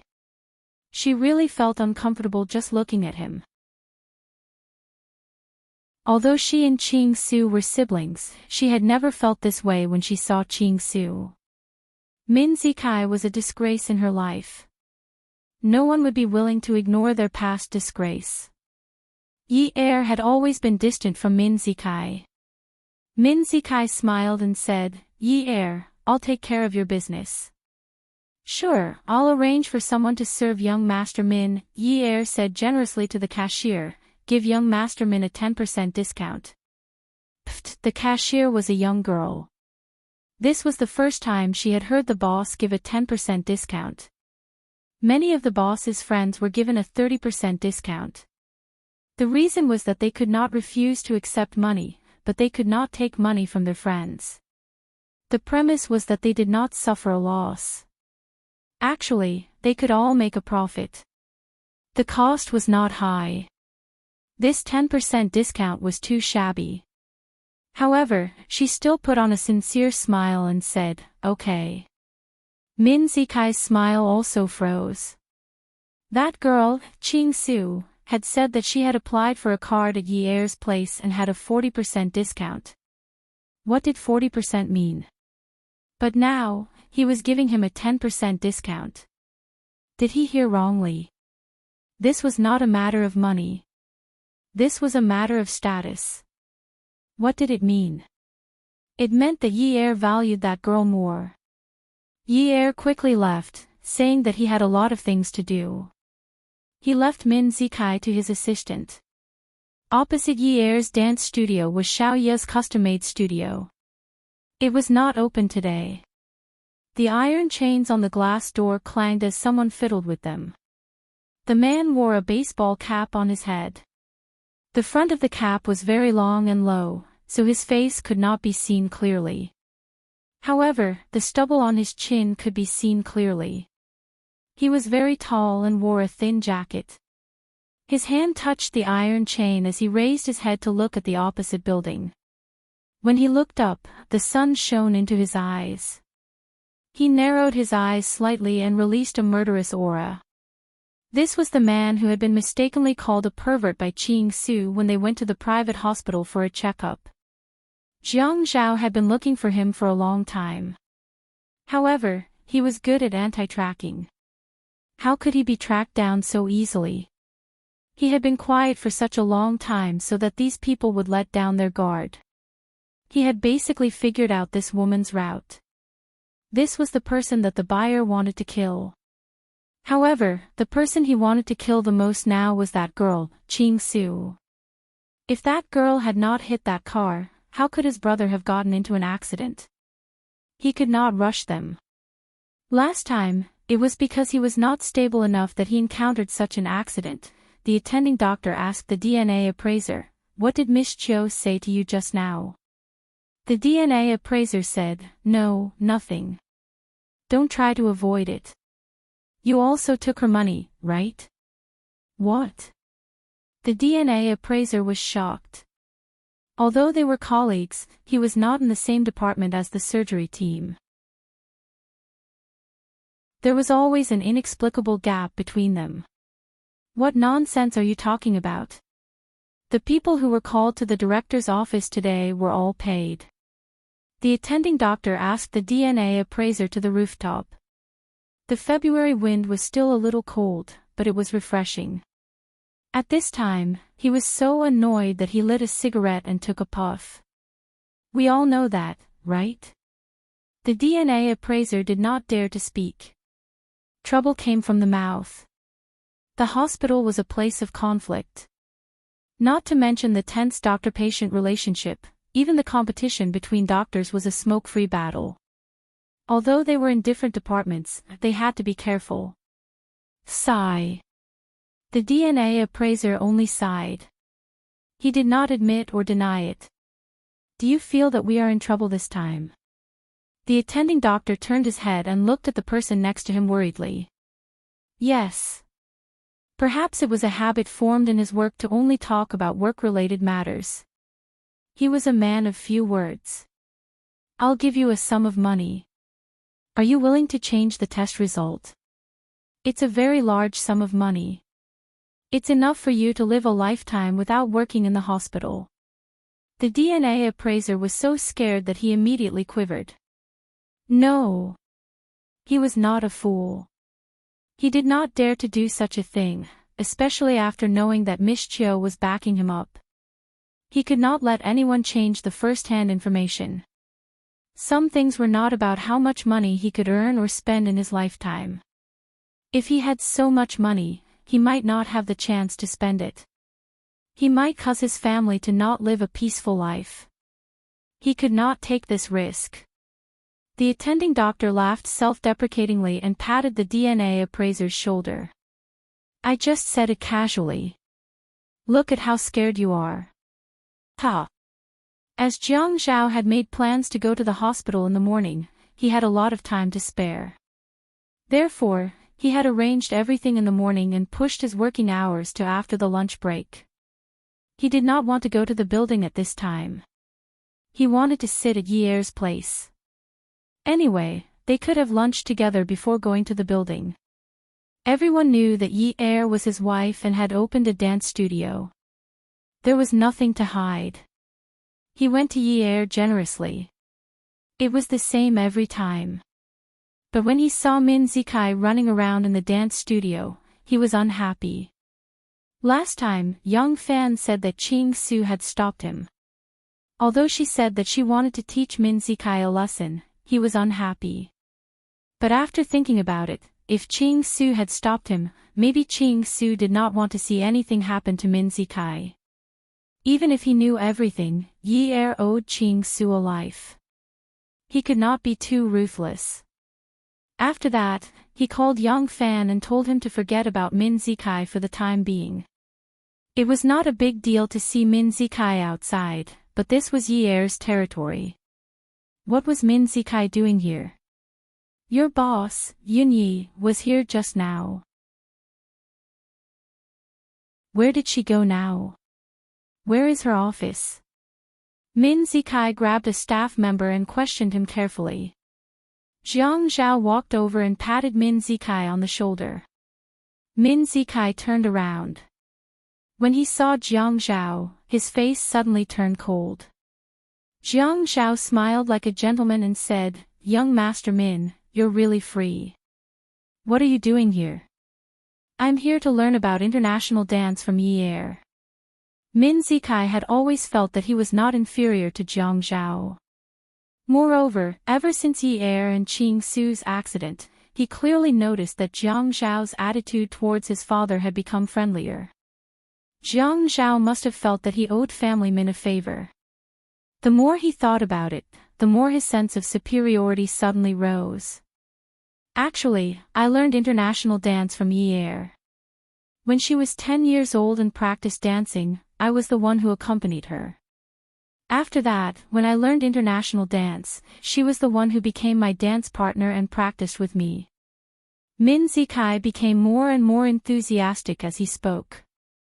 However, he did not consider that Jiang Zhao's attitude towards Min Hongxing had improved completely because Qing Su had saved Yi Er's life.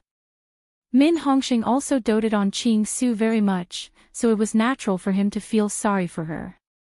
This had nothing to do with Min Zikai. Min Zikai did not notice that Jiang Zhao's gaze was getting colder and colder. He wanted to continue provoking him. "It seems that young Master Min is really free recently. It's only right that you find something to do." Jiang Zhao's voice was calm, but it suddenly made his hair stand on end. A dangerous aura was rushing towards him. "Come and see," Hongcha 866.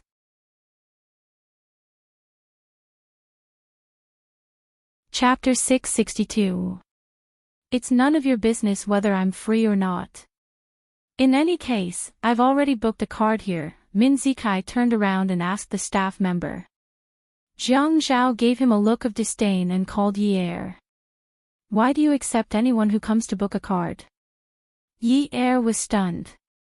"What do you mean?" "I'm in the lounge area. Come over." Jiang Zhao hung up.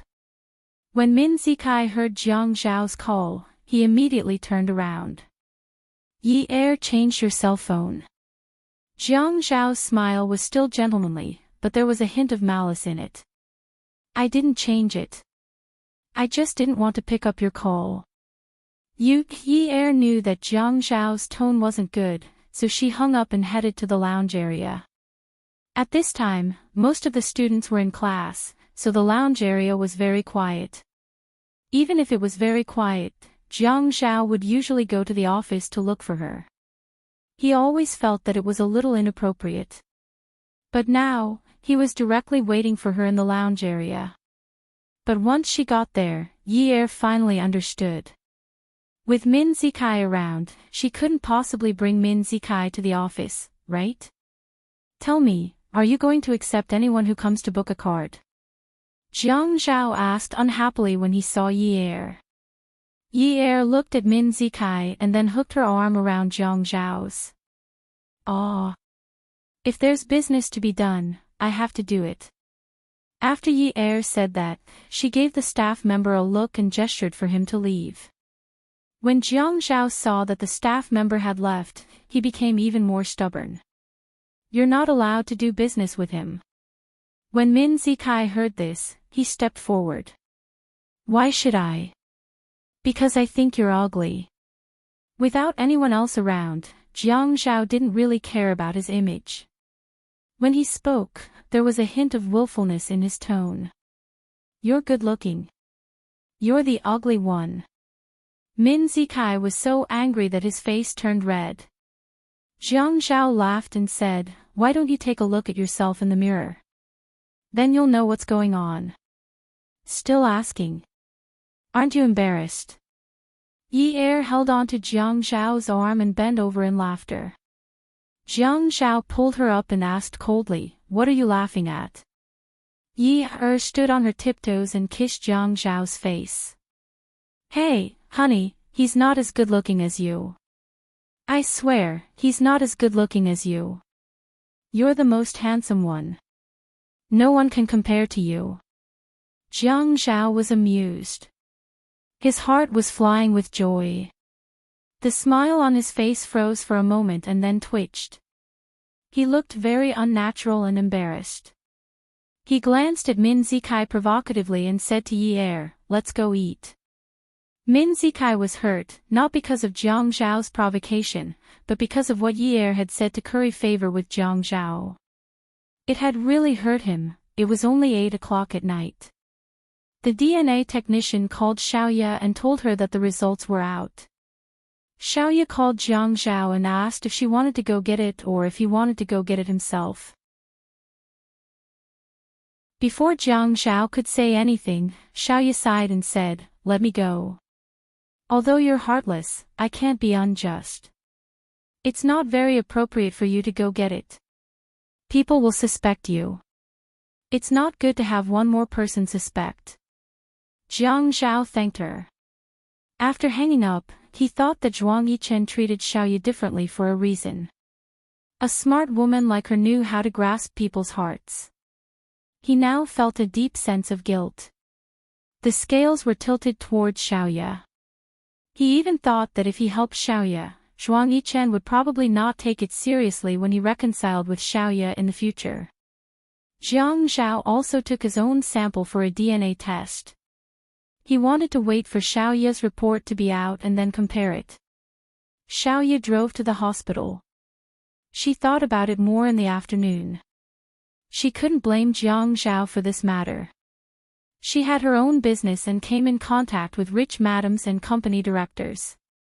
She also knew that perhaps someone was messing with her. It was too obvious. However, it was precisely because someone was deliberately messing with her that Jiang Zhao couldn't interfere.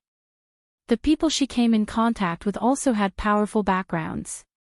What right did they have to drag Jiang Zhao into this? She didn't even care about her own man. How could she count on someone else's man? The dashboard showed that the car was low on gas. She drove to the nearest gas station. She recognized the car parked in front at a glance. It was Haiqing's most unique red and green Cayenne. Lu Qingsu, this girl, was so strange that she was afraid that others wouldn't remember her. She was the same. However, when she saw the red Cayenne covered in green willow branches, she really felt that spring was not far away. Just because Qingsu had saved Yi Er's life, the few of them were getting closer. However, did Qingsu only like red Cayennes? The previous one had already been hit so badly. The license plate had also been changed, but the style hadn't changed at all. Xiaoye rolled down the car window and pressed the car horn. Qingsu was in the car. The moment she heard someone honking, she felt a little annoyed. She was about to roll down the car window and stick her head out to scold, "What the hell are you rushing me for? If you have the ability, fly over there." In the end, she saw from the rearview mirror that Xiaoye's head and hands were outside the car window. She was smiling and waving at her car. Qingsu scratched her head a little embarrassedly. She opened the car door and got out. She walked up to Xiaoye's window and said, "Hello, Sister Xiaoye." Xiaoye rested her hand on the car door. She rested her chin on her forearm and looked at Qingsu. "Lulu, why aren't you home?" Qingsu smiled. "I'm walking around outside. I want to go to the bar later." "You're in your second year of high school, right?" "Yes." "You should study more at home and strive to get into a good university." "What's so good about going to university?" Qingsu shrugged in embarrassment. "My grades are very bad. I won't be able to get in. If Min Hongxing were to donate a building to go to school, I wouldn't want to embarrass myself like that." Xiaoye felt that Qingsu wasn't as innocent as the rumors said. Sometimes, when she saw Qingsu, she would think of Xia Qian when she was young. When she thought of this, she felt a little sad. If you don't try hard, you won't know. You're only in your second year of high school. There will be plenty of opportunities. The two of them chatted for a while. Xiaoye asked about Qingsu's health. Qingsu asked Xiaoye if the business of the store was good. "Sister Xiaoye, what's your personal phone number?" I don't want the one on your business card. I'll look for you another day. Xiaoya smiled. This girl made herself sound like an adult. She had never seen her play with children her age. After giving her number, Qing Su dialed the numbers one by one. Then, she called Xiaoya. When she heard the ringtone, she said, "Sister Xiaoya, save my number too. Otherwise, I'll be sad if you ask me who I am the next time I ask you out." Ha. Okay, but I know who you are even if I don't save it. I can recognize your voice immediately. It's crisp and sweet. Qing Su lowered her head shyly. The two of them. They chatted until a car behind them honked. Then, they said goodbye to each other and drove away. When Xiaoya arrived at the hospital, she went to the laboratory building behind the inpatient department. The DNA appraiser was anxiously looking left and right as he waited there. The car's headlights flashed at the doctor. The doctor raised his hand to cover his eyes and leaned back slightly. When he saw Xiaoya waving at him through the window, he quickly ran over. The doctor handed a coiled craft paper bag to little Ya. He looked around and said, "Don't worry about it. Miss Chiu, this is for you." Xiaoya took the paper bag and smiled at the appraiser. "Thank you." Then, she narrowed her eyes slightly. "Other than you, you haven't shown it to anyone else, right?" When the doctor saw Xiaoya's eyes, he instantly panicked. He immediately placed his palm by his ear, his face flushed red, and he stuttered anxiously, No, I promise, I swear to the heavens, if I let anyone see it, I will not be well." Before he could say the word die, Xiaoya hurriedly interrupted him. This was really a sin. They must have been frightened by Jiang Zhao's sudden visit during the day. All right. Big brother, don't swear. You scared me."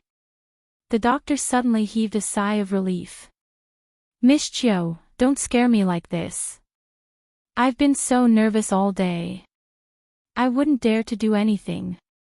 You have to believe me." I believe you. Big brother, don't be afraid. Don't worry." Xiaoya finally burst into laughter and threw the report on the passenger seat. "Don't let anyone else know. This isn't over yet. If there are any changes, I'll have to look for you." The doctor raised his sleeve to wipe his forehead. God, could he say no? Okay, Miss Chiu, look for me anytime." Xiaoya drove out of the hospital and headed to 9th Mansion. She knew that Zhuang Yichen lived there too. That D*Ned man knew how to enjoy life. There were so many houses and nests everywhere. What a heartless D*Ned man. He left her in the lurch. When the car was halfway there, her phone suddenly rang. She stopped the car by the roadside and opened the phone to take a look. The number was just saved. Lulu. She unlocked the phone. "Hello, Lulu." Save me," Xiaoya panicked. The voice on the phone was wheezing and wheezing. The sound of her breathing was louder than her original voice. She could recognize Qing Su's voice, but how did it become like this? It was as if her life was hanging by a thread. Lulu, where are you? Save me. The phone rang with a click sound. It seemed to have fallen to the ground. Lulu, don't hang up the phone. Don't hang up. Xiaoya didn't dare to hang up her phone. She immediately took out her work phone. Who was she calling? Zhuang Yichen. Bah! That man was the most cold-blooded. Jiang Zhao. Jiang Zhao was the most suitable person at this time. Qing Su had saved Yi Er's life before. She found Jiang Zhao's name. She dialed it. Jiang Zhao.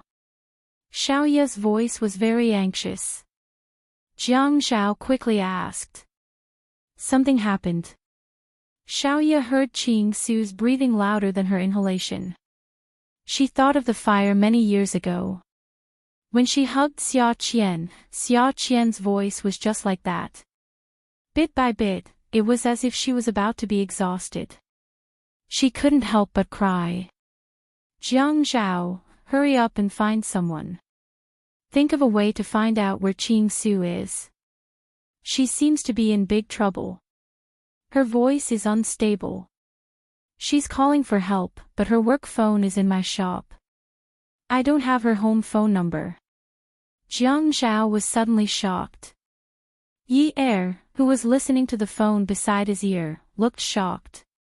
He immediately snatched the phone and said to Xiaoya, "Don't worry, he'll think of a way." Xiaoya quickly spoke into her personal phone. "Lulu, don't hang up. Don't hang up. I'm looking for someone. I'm looking for someone. Tell me, where are you?" Jiang. Bien, come and see. Songshu 566.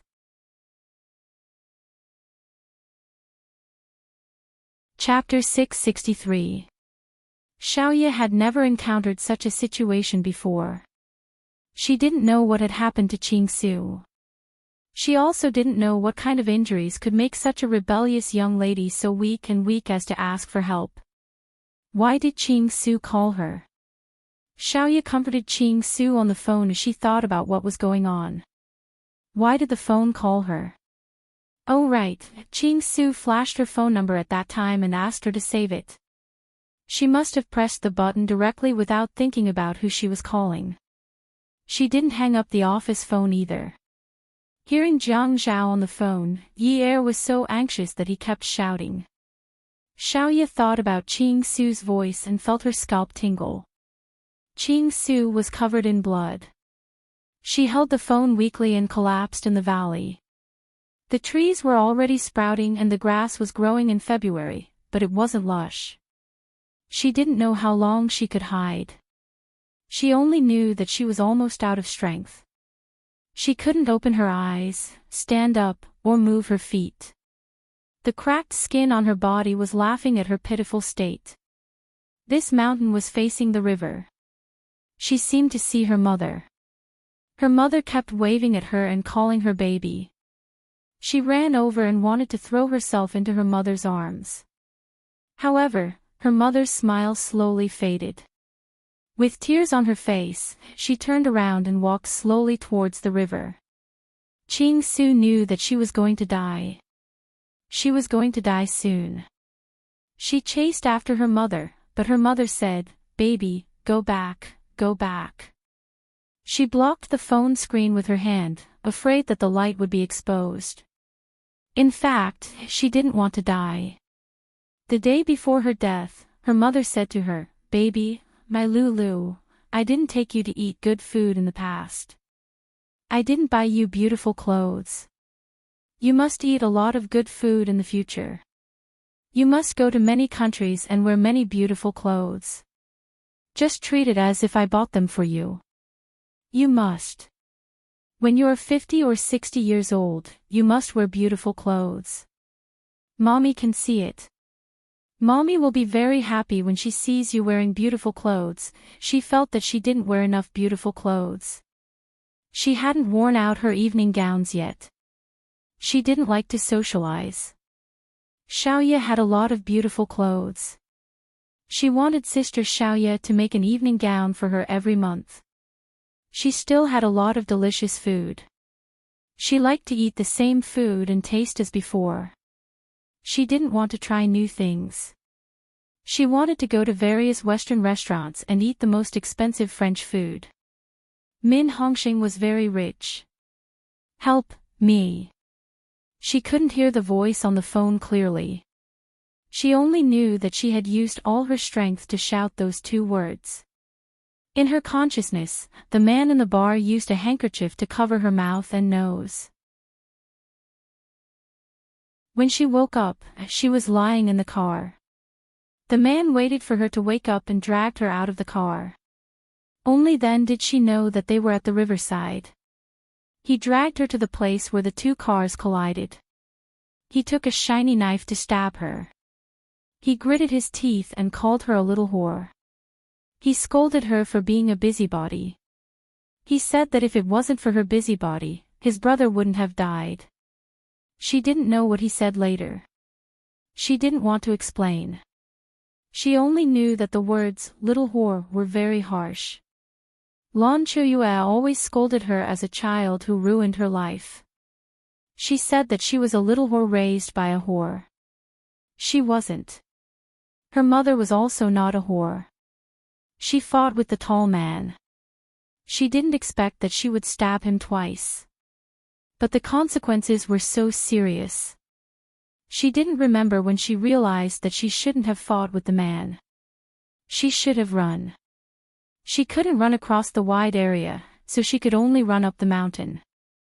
When she was young, she lived a very hard life with her mother. Sometimes she would hide. At this moment, she was extremely scared. Her ears were filled with the sound of the man's footsteps. They came closer and closer. She was scared.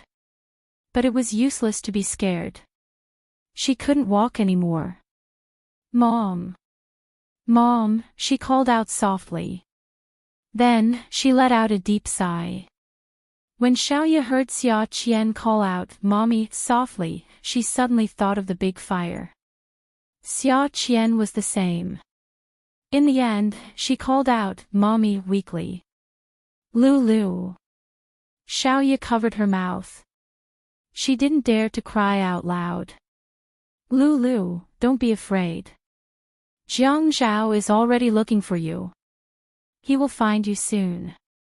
The mobile phone's tracking system was very accurate in the army. Looking at the red dot on the meter, Yi Er and Xiaoya sat in the military vehicle and listened to the breathing sounds from the mobile phone. Jiang Zhao, can the car go faster? I'm worried that Qing Su's mobile phone will run out of battery. It'll be over. Jiang Zhao always patiently comforted Yi Er whenever he heard that. It'll be soon. We'll be there soon. Boss, it's on this mountain. Shua Hao's subordinate pointed at the mountain outside the window and said excitedly. The car had just stopped when a man's voice came from the hands-free phone. B*TCH, how dare you hide here? I'll kill you today. Let's see if you still want to meddle in other people's business in the future. Yi Er and Xiaoya were about to scream when two soldiers covered their mouths. Yi Er looked at Jiang Zhao. Her eyes were watery. The man on the phone suddenly said, the person we want to kill is Yun Yi. Since you want to join in the fun, fine. Since you're so loyal, you can die for her. Yi Er couldn't hold back her tears anymore. They rolled down the soldier's hands. She couldn't accept that Qing Su was being targeted because of her. Jiang Zhao stood up suddenly. Jiang Zhao silently pointed at the alarm. Shua Hao shook his head. If the alarm went off, the criminal would run away and they wouldn't be able to catch him. But if they delayed for another second, Qing Su's life might be in danger. Jiang Zhao pointed at the alarm forcefully. The alarm went off. As the soldiers rushed up the mountain, dozens of large searchlights were turned on, illuminating the entire mountain. The sudden change made the man on the mountain startled. B*TCH, call the police. Just as he was about to bend down, he heard the sound of footsteps. The man gritted his teeth angrily. You're not going to live anyway. Cheap life. He left Qing Su, who was covered in blood, and ran away in a hurry. When Qing Su was sent to the intensive care unit, Xiaoya called Xia Qian with trembling hands. She called her nervously, Qian Qian, Qian Qian. The lights in Xia Qian's dorm were already off. Sis, what are you doing? Xiaoya walked towards the end of the corridor. As she walked, she asked, Qian Qian, how are you? How are you today? Do you have a headache? Do you feel any pain? Did you have any dreams during this period? Qian, let's go to Korea this month and get rid of the scars on my back, okay? Xiaoya became more and more upset as she spoke. She hugged the phone and sobbed. Sis, what's wrong? Xia Qian sat up in a daze. She rubbed her eyes and furrowed her brows. Sis, why aren't you asleep? Xiaoya wiped the tears from her face. She looked up at the dim moon in the sky. Qian, why don't you move in with me tomorrow? Why don't I rent an apartment near your university? Since my shop is closed, I'll cook for you. Focus on your studies. Sis, I'm already doing my internship. How can I still study? What's wrong with you? Xia Qian was finally annoyed by Xiaoya. Qian, I miss you. I miss you. The more Xiaoya cried, the more upset she became. She squatted at the end of the corridor by the balcony. She raised her head and said incoherently, Qian, I'm sorry. I've let you down. Xiaoya hadn't cried like this in a long time. The sadness of losing her life in her hands was like a flint that ignited when it came into contact with firewood. Sis, are you crazy? Xia Qian sighed. I'm hanging up. I'm so sleepy. After hanging up, Xiaoya fell silent. Jiang Zhao found Xiaoya. What's wrong? Why don't you go home and get some rest? Xiaoya was still squatting. She handed her car keys to Jiang Zhao. Jiang Zhao, you know where my car is. It's where we met just now. The report is on the passenger seat. Go get it. I'll call a cab. If it's convenient for you, can you get someone to drive my car back to Qingfeng Garden? Okay. Jiang Zhao took the keys. Why don't I give you a ride? It's okay, you don't have to. You shouldn't tell the family Min about what you heard on the phone today, especially Yi Er. Otherwise, they'll take it out on random people. You should tell Yi Er not to go to the store for the next few days. It's going to be dangerous. Xiaoya had already recovered from her panic and maintained her usual rationality. It was a kind reminder, but her cold expression made her seem a little heartless. Thank you for reminding me. I know what I'm doing. Jiang Zhao looked at Xiaoya's distracted expression and asked Yi Er to keep her. He then called the chauffeur to take her back to Qingfeng Garden. Yi Er stayed at the hospital. Shua Hao's subordinates also stayed by Yi Er's side.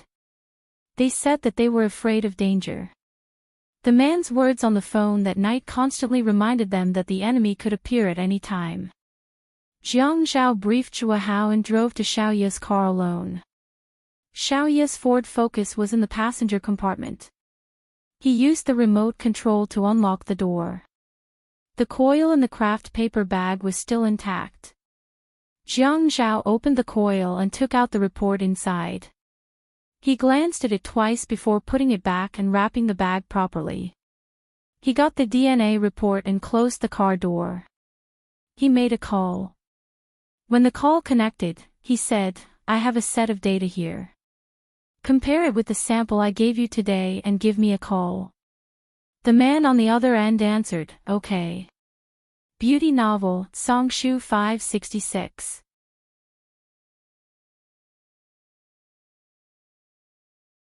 Chapter 664. After Jiang Zhao hung up, he called Lu Qing and arranged a meeting place. He gave Xiaoya's car keys to Lu Qing and asked him to drive Xiaoya's car back to Qingfeng Garden. Then, he went back to the hospital. He knew that Qing Su was not the only one who was hurt today. Yi Er was also hurt. Yi Er must be blaming himself right now. Min Hongxing was a little out of control. Last time, when Qing Su's ribs were broken and her lungs were ruptured, he had not lost control like this. But now, he seemed to be going crazy. He was banging his head against the wall. Lan Chuyue couldn't stop him.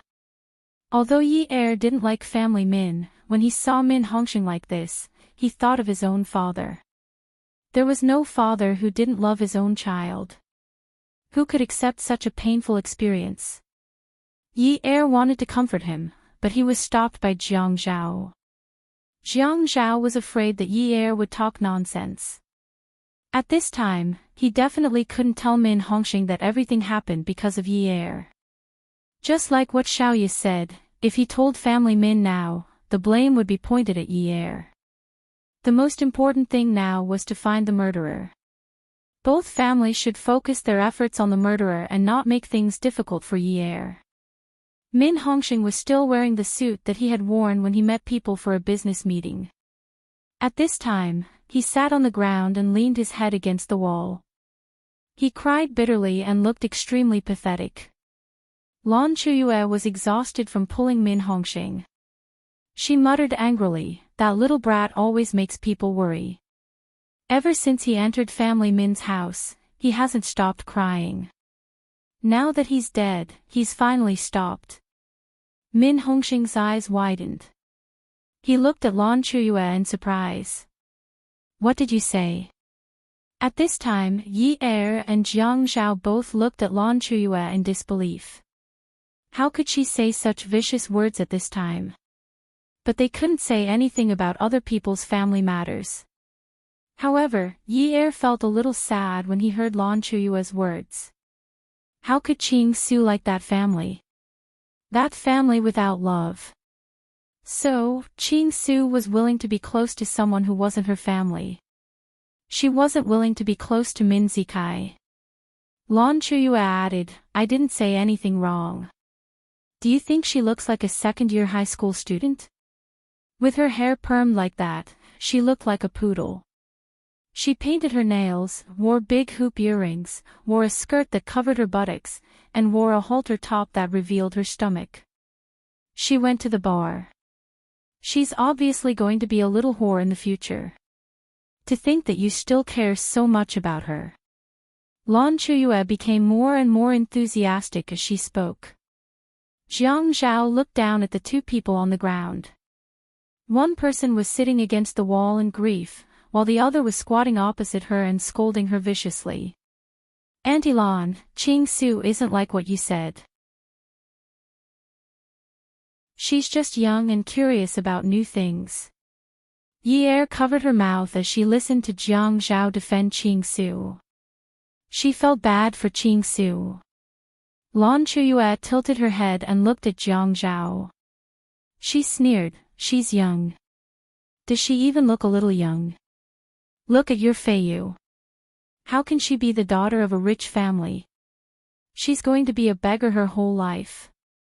After she said that, Min Hong, who had been silent all this time, suddenly reached out his hands and grabbed Lan Chuyue's neck. Lan Chuyue was suddenly pressed to the ground. The pressure on her neck was getting tighter and tighter. She wanted to call for help, but she could only yell. "Who are you calling a beggar? Who are you calling a slut? If you didn't insist on a marriage alliance, I wouldn't have been separated from Qing Su's mother. What right does she have to be a beggar? It's all your fault. It's all your fault. I'll strangle you to death. You scolded my daughter, I'll strangle you to death." Jiang Zhao quickly let go of Yi Er in his arms. He squatted down and pulled Min Hongxing away. "One of them is critically ill. Do you want another one to go in? Let her lie in there for the rest of her life." Min Hongxing wanted to rush over and strangle Lan Chuyue, but Jiang Zhao held him down with even more strength. Shua Hao's phone rang. He picked it up and the person on the other side said, "Boss, the criminal's anti-tracking ability is very strong." He divided his bloodied clothes into several pieces and threw them in different directions. "We sent out the best police dogs, but we wasted time, magnifying the enemy's strengths. Is this what we should do? Today, we stabbed a high school girl full of holes all over her body. What about tomorrow? Let me tell you, even if you have to turn Haiqing upside down, you have to find him for me. Zhua Hao's tone was powerful, and his thick and unruly eyebrows formed a line that he was determined to get. Hearing this, Min Hongxing pushed Jiang Zhao away and threw himself in front of Zhua Hao. He knelt down with a thud.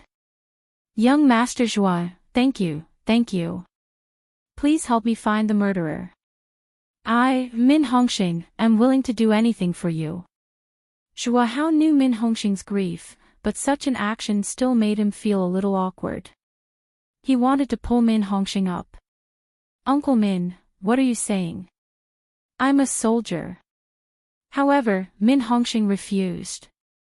The tears on his face could not dry up. It doesn't matter if you're young Master Zhua or a soldier, you're our family's benefactor. Yi Er seemed to see her father again. Min Hongxing actually could not bear to see her, so later on, even Jiang Zhao could not see her. Everyone related to Jiang Zhao would be on guard. After all, an old man of his age was a little stubborn. At this time, for Qing Su, he actually knelt down in front of Jiang Zhao's younger brother. However, Qing Su's misfortune was all because Qing Su risked her life to save her last time, which led to revenge. Ouyang Yan was still staying in that public hospital. She was so nervous that she could not sleep. She could not contact the doctor in the morning. Someone said that she had applied for leave in the afternoon and did not come to work. They said that she suddenly fainted from blood and could not go to the operating table, so she could only rest. Inexplicably nervous, she could only walk back and forth in the room. She walked until she was annoyed. She felt that something was not right, but what was wrong? Money, so much money. It was impossible for a doctor not to be moved. But why did he come to refund the money? Ouyang Yan called Ouyang Xing. Grandpa, help me check if Jiang Zhao has. Ouyang Xing's tone was a little depressed. Yun, forget it. Even if Jiang Zhao divorced Yunyi, he would not marry you. The Jiang and Qin families do not agree to let you marry into their family. Qin Rongfang's words still echoed in his ears, mocking him. Ouyang Yan was momentarily surprised. What did Grandpa mean? Grandpa, I don't want him to marry me. I want him to suffer. Grandpa, aren't you going to help me? If you don't help me, then forget it. I will think of a way myself. At most, I will fight to the death. Anyway, I have lived long enough. If I see him living so well, I will not be able to live comfortably for the rest of my life. In that case, I might as well die. This time, Ouyang Yan did not cry over the phone and beg Ouyang Xing to help her. Instead, she hung up. She had to find the attending doctor now and ask him to help her find a DNA test. When the time came, the testimonies of the two people would match. Jiang Zhao would not be able to deny it even if he wanted to. The phone that had just hung up rang again. Ouyang Xing sighed. Yun, live well. Don't threaten Grandpa with death. I will help you if I can, but there are some ways that are not limited to this. Do you understand? Okay, I know. But as long as we can prove that this child is Jiang Zhao's, Yunyi will be traumatized for the rest of her life. They will have a knot in their hearts for the rest of their lives. Grandpa, this is what I want now. Ouyang Xing replied, okay. The attending doctor is missing. Grandpa, you have to help me find him. High City's airport had fewer flights at this time of the day. But the pedestrians were still busy, and they were reluctant to part with each other. At a corner of the airport, a middle-aged man was pulling his luggage. He was alone, and no one was sending him off. He was in a hurry and was looking around nervously. This man was the doctor who had received Ouyang Yan's check in the morning. He had no choice but to leave. He could not afford to offend Mayor Jiang and his family. He had received Ouyang Yan's money, and he had no choice but to leave. But when he arrived at the bank, he found out that the check was valid. But such a large sum of money needed to be booked a day in advance. Although he did not withdraw the money, he did not dare to stay in High City. Ouyang Yen had recorded him receiving the check, but there was no recording. Who could prove that he had received the check and not the cash? There was a queue at the security checkpoint, and he felt that every second was longer than an hour. The people in front of him did not seem to be moving. He was getting more and more anxious. "Sir, can you let me cut the queue? My flight is about to take off." "Sir, what time is your flight?" "Ha." The person in front of him glanced at the ticket in his hand. "My flight will take off 15 minutes earlier than yours." "Sir, you don't have to worry. You can make it in time." The doctor exhaled and smiled awkwardly. He looked around again and felt that there were eyes looking at him from everywhere. Those eyes were fierce. If they were not treacherous, they were malicious. If not, they were looking at him with schemes that he could not see clearly. He felt that he had fallen into a whirlpool that he could not escape from. There were jackals, wolves, tigers, and leopards everywhere, and they wanted to tear him apart at any moment. At this time, someone patted his shoulder heavily, and the doctor woke up from his fear. A soldier was standing beside him. It was a soldier and not a policeman. The soldier's uniform was neat and upright, and the badge on his military cap made people tremble when they saw it. The soldier saluted the doctor with a faint smile, but said in an irresistible tone, "Sir, we drove here to pick you up. Why don't we leave tomorrow?" At the exit not far away, there were a few soldiers in the same uniform. The doctor suddenly felt his vision turn black, and his legs turn to jelly. The doctor was brought into the military vehicle, and he was so scared that he fainted. "Boss, we found the doctor. Where is the most suitable place to invite him? Bring him to his office in the hospital. Don't blow up this matter. It's not necessary." "Okay." The call ended. The next afternoon, Qin Fian took 2 documents and went to the public hospital's obstetrics and gynecology department to find Ouyang Yen. "Sister Yen, are you still recuperating?" Qin Fian stood in the ward and looked at the furnishings. He did not look at Ouyang Yen and asked casually. Ouyang Yen heard this tone and felt like he was mocking her. She held it in and asked, "Fian, why are you so free today? Come and see." Xinwu 799.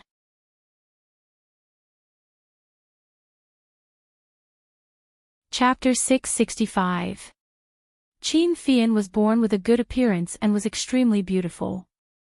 Even if there was a hint of sarcasm in his words, it could still be covered up by his enchanting smile. Even if his pair of red phoenix eyes were a little disgusted at this time, it was still the same. Isn't it? A person like me who has nothing to do will always go to such an unlucky place like the hospital. It seems that I have something to do. Ouyang Yen could be regarded as a calm woman except for the matter of Jiang Zhao. Therefore, even if Qin Fian was a beauty who could bring disaster to the country and people, she would not be moved by him if he was not her dish. She knew that Qin Fian did not treat her the same as before and even somewhat hated her, but she did not mind. If Jiang Zhao did not belong to her, she did not want to maintain a friendly relationship with anyone. Qin Fian mocked her, so she mocked him back. "Then why are you still here? Aren't you afraid that it will become more and more unlucky?" Qin Fian knocked the file bag in his hand with the other raised palm. He casually found a chair and sat down, crossing his legs. Just like Shin Kai, he was as hooligan as he could be. "Oh, elder sister Yen, you have been here for so long and have absorbed more unlucky energy than me. You can help me block it. I'm not afraid." Ouyang Yen was speechless for a moment and snorted. "I've only been here for a few days. I had an operation. Didn't your brother tell you?" Qin Fian laughed. "Elder sister Yen, is having sex also called an operation now? The advertisements on TV broadcast 1 minute of painless sex every day, so that you don't feel pain and can go home after getting out of bed. This is clearly like a preventive injection, right? Yang Yan's expression changed from green to white, red to black. In my opinion, it's really a precaution. After this precaution, elder sister Yan will know that there is something called a condom in this world the next time she does it with someone else. Even if she can't hold it back at that time, she'll burn like firewood. Qin Fian said in an exaggerated tone. He even exaggeratedly waved the document bag in the air. There is also something called an emergency contraceptive after the event, which is effective within 72 hours. If you ask me, I don't think we can lock ourselves in the room and have sex for 3 days and 3 nights, right? Oh, taking the medicine will harm the body. I heard that it can be calculated as a safe period. However, I heard that the safe period is not very accurate, and the risk factor is quite high. There is a kind of contraceptive called momofulon, which can be taken every day. It seems that this kind of contraceptive has the least side effects. In fact, it doesn't matter if you have a strong erection. Why don't you just put a ring on it and abort it when you get married and want to have children in the future? Sigh, in the end, it's not good. Women like elder sister Yen are the ones who suffer. Next time, you should discuss with your intimate man and use a condom. No matter how expensive it is, it can't be expensive to the sky. Yang Yen sat on the bed and squeezed the bed sheet tightly. She was so angry that she could only say, You shameless, homosexual, you are too shameless. Qin Fian actually rarely heard Yang Yen say such dirty words, so when he heard the word, shameless, he thought that he was hallucinating. However, since she was willing to frame him, saying some dirty words was nothing. He took a long breath, shook his head, and smiled. In fact, I am not too shameless. Compared with elder sister Yen, I am far from being shameless. As he said that, he stretched his neck and looked at Yang Yen, who had exploded with anger, and smiled slyly. Why don't you leave the hospital? It's not a big deal. This thing can't be considered an operation at all. Really, you see, the business of this public hospital is so good. It's convenient to make a bed for the patients who are waiting in line for a bed. Qin Fian. Do people in your family only know how to bully others? Your brother? Qin Fian asked with interest, what's wrong with my brother? Yang Yen had already sensed that something was wrong from the way Qin Fian spoke when he first entered the room, but she had no way out. You're right. I did it because of your brother's operation. So what? The child is his. His? Qin Fian laughed again, as if he was about to burst out laughing. Yang Yen looked at him and felt that her back was sweating. She shouldn't be so professional, she shouldn't be flustered, she should be calm, she should be calm. She reminded herself over and over again that Qin Fian was just a paper tiger, deliberately testing her, on purpose. Elder sister Yen, why is my brother so powerful? Can he hit a cow across a mountain? He hasn't even touched you. How can he make you pregnant? Qin Fian's words were actually very unpleasant. He also wanted to pay attention to his manners, but when he thought that his family had been in a mess because of Yang Yan's matter in the past few months, he felt a wave of annoyance. A good big family like theirs was burping all day long. The small family was not harmonious, which directly caused the whole family to be in a mess. Qin Fian. Watch your mouth. If I were to say something clean, would you be able to take it? Qin Fian's face slowly darkened. He slowly took off his glasses. His red phoenix eyes lost the frame that represented gentleness. When he narrowed his eyes, there was a kind of fierceness that could not be hidden. What evidence do you have? Yang Yen touched her forehead. She wanted to get out of bed and slap Qin Fian, but she was afraid that her body language would be seen through by him. Qin Fian immediately put on his glasses again. Ha, you finally asked this question. I was waiting to die. While looking at Ouyang Yen meaningfully, he unhurriedly went around the craft paper bag. Ouyang Yen watched as the coil slowly unwound itself. It was as if she was walking down a long tunnel without any light. The more she walked, the more afraid she became. The slower the coil unwound, the more she felt that a ferocious beast would suddenly appear from the other end of the tunnel. Qin Fian laughed and was not anxious at all. Sister Yen, I'm telling you the truth.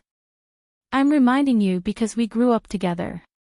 Most men only want to sleep with women, but they don't want to take responsibility.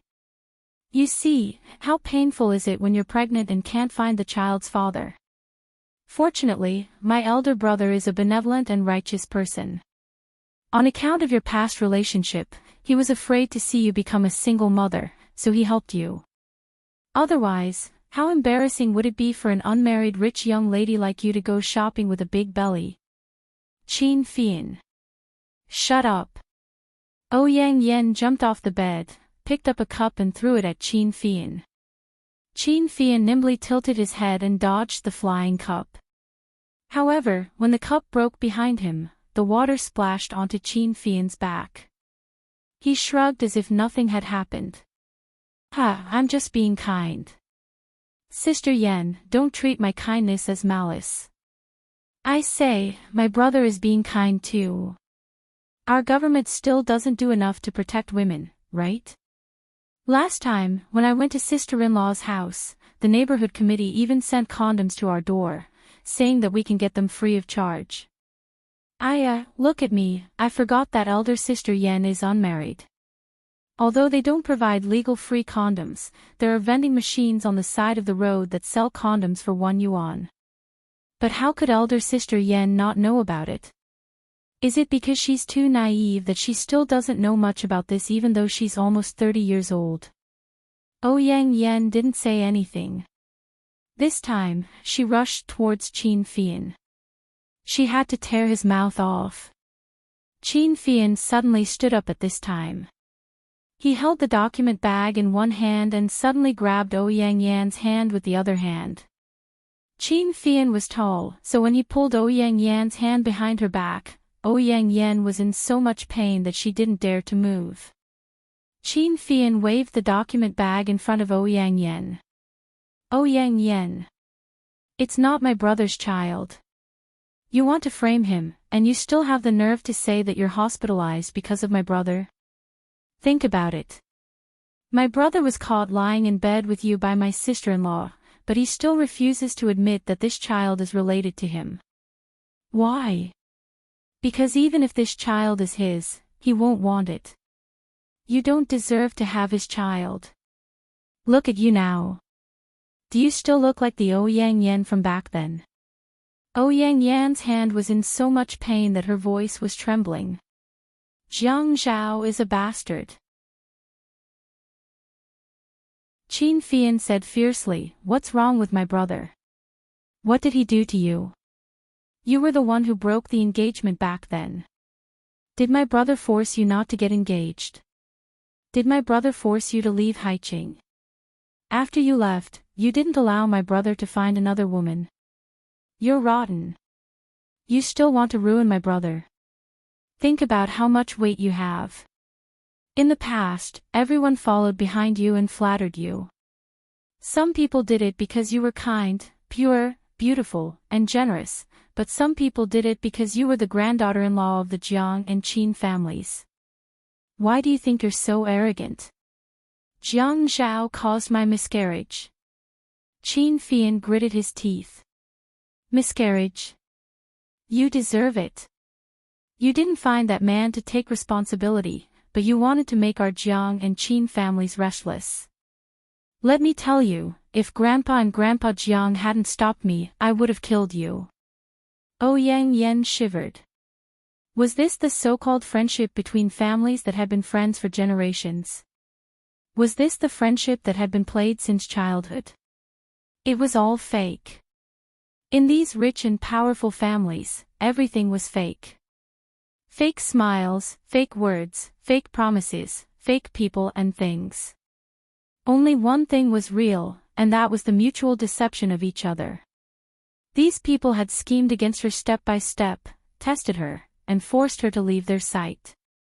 Ouyang Yan's smile became colder and colder. Qin Fian was annoyed for a moment, and he pushed her hard and threw her away. Ouyang Yan fell to the ground. She slowly raised her head and looked at Qin Fian, who was standing not far away from her. Even the corners of her mouth were filled with hatred. Qin Fian, you're a homosexual. What right do you have to judge me?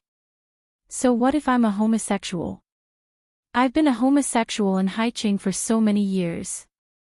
Has anyone jumped out and pointed at my nose and called me shameless? Of course, you're an exception, but I naturally won't take your words seriously. Your evaluation is too unimportant to me.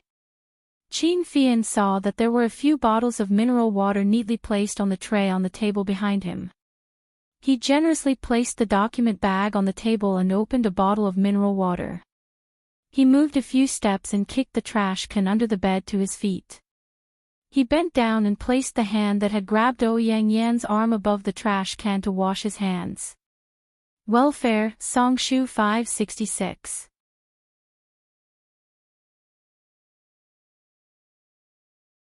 Chapter 666. When Ouyang Yan saw Qin Fian's actions, her face immediately turned pale. Do you think I'm dirty? Qin Fian glanced over at the woman sitting on the ground and sneered. Oh, don't flatter yourself like this. I don't need to dislike you. It's just that I don't like to touch women. I'm gay. The mineral water bottle in her hand was a little straight, and the water kept flowing unevenly. When the water poured onto the watch, she was shocked. It's over. Water got in. You're making a fuss over nothing. You don't even know how to deal with it at the specialty store. Not only are you gay, but you're also an idiot. Ouyang Yan was angry with Qin Fian. Qin Fian threw the bottle into the trash can and took off the watch from his wrist. He gently wiped the watch's face and back cover with a folded handkerchief in his pocket. He despised Ouyang Yan for not knowing the market. What do you know? This is a fake watch. You. Ouyang Yan was so angry that she stopped talking to Qin Fian. I'm not in the mood to tease you anymore. I'm here to tell you that there are 2 DNA tests. One of them is the bastard in your belly, and the other is my brother's. You can find a professional to compare them. The embryo sample is still very well preserved. You can also do a test with your own. This way, you'll know if anyone has tampered with the embryo. That thing is yours, but it's not my brother's. Next time, I should specifically charge you with hindering marriage and send a woman like you to prison. Qin Fian looked at the watch in his hand and was a little angry. By the way, if you're angry, tear it up. This is a copy. The original is with me. If you want 10,000 copies to show off at home, I'm willing to pay for them. Bang! The door was slammed shut. Qin Fian left. Ouyang Yan knew that if it wasn't for the fact that the fake watch got in water and made him angry, he would have humiliated her for a long time. The floor was a little cold, and the cold air went straight into her bones. It was like a poisonous snake that caught hold of her and bit her until she felt pain all over her body. When Ouyang Xing came in and saw Ouyang Yan sleeping on the floor, he panicked and helped her up. Yun, what's wrong? The floor is cold. You can't sleep on the floor. Do you know that you've had surgery? What I did wasn't a surgery. Qin Fian's words were vicious, but he was right. What kind of surgery was it? Painless for a minute. It was funny. She was now a joke in everyone's eyes. At night 9th mansion, Jiang Zhao's house. Jiang Zhao placed the DNA report in front of Yi Er. Yunyi, can you be completely relieved now? Her could only let out all the gloominess in her heart. I can finally be completely at ease. Everyone was selfish. When they were selfish, they would realize that they were unusually cold-blooded towards others. No longer felt guilty for Ouyang Yen. She just felt that this child no longer had anything to do with her life. It wasn't Jiang Zhao's child. Ouyang Yen came to provoke her, and it was her own fault for having a miscarriage. At least, she and Jiang Zhao didn't have to bear a debt of conscience. Actually, even if it was Jiang Zhao's child, she couldn't wait to have a miscarriage. At that point, if they couldn't separate, if they couldn't bear to part with each other, she could only hope that there would be less obstacles between them. Otherwise, how could she be at ease?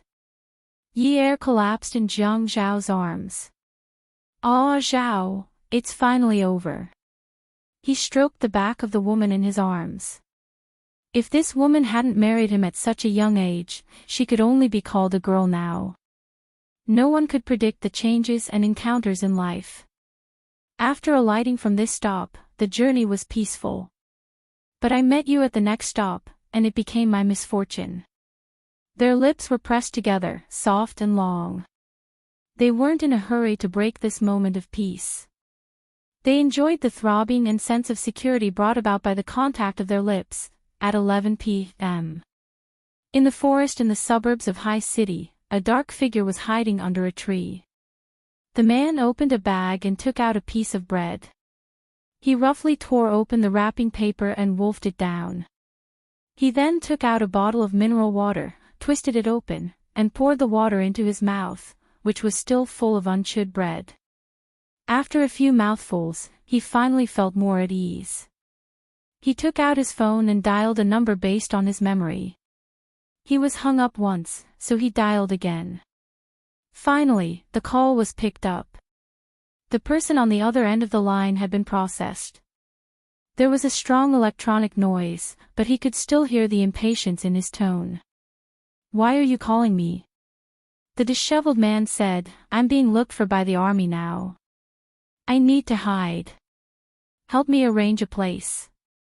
The person on the other end couldn't help but laugh. "Hide? Why should I help you arrange a place? The life I bought was Yunyi, but you went to be the family Min's illegitimate daughter. What happened to you has nothing to do with me." The man suddenly became agitated and stood up abruptly. "But my brother got into trouble because he went to be Yunyi." The person on the other end of the line was self-righteous. When he spoke, he didn't lose the agitation of the disheveled man at all. "So what? He took my money, and I paid him in full in one go. Things can't be resolved, and you still want to pursue responsibility. The body I want is still shuttling through the streets of Haiqing.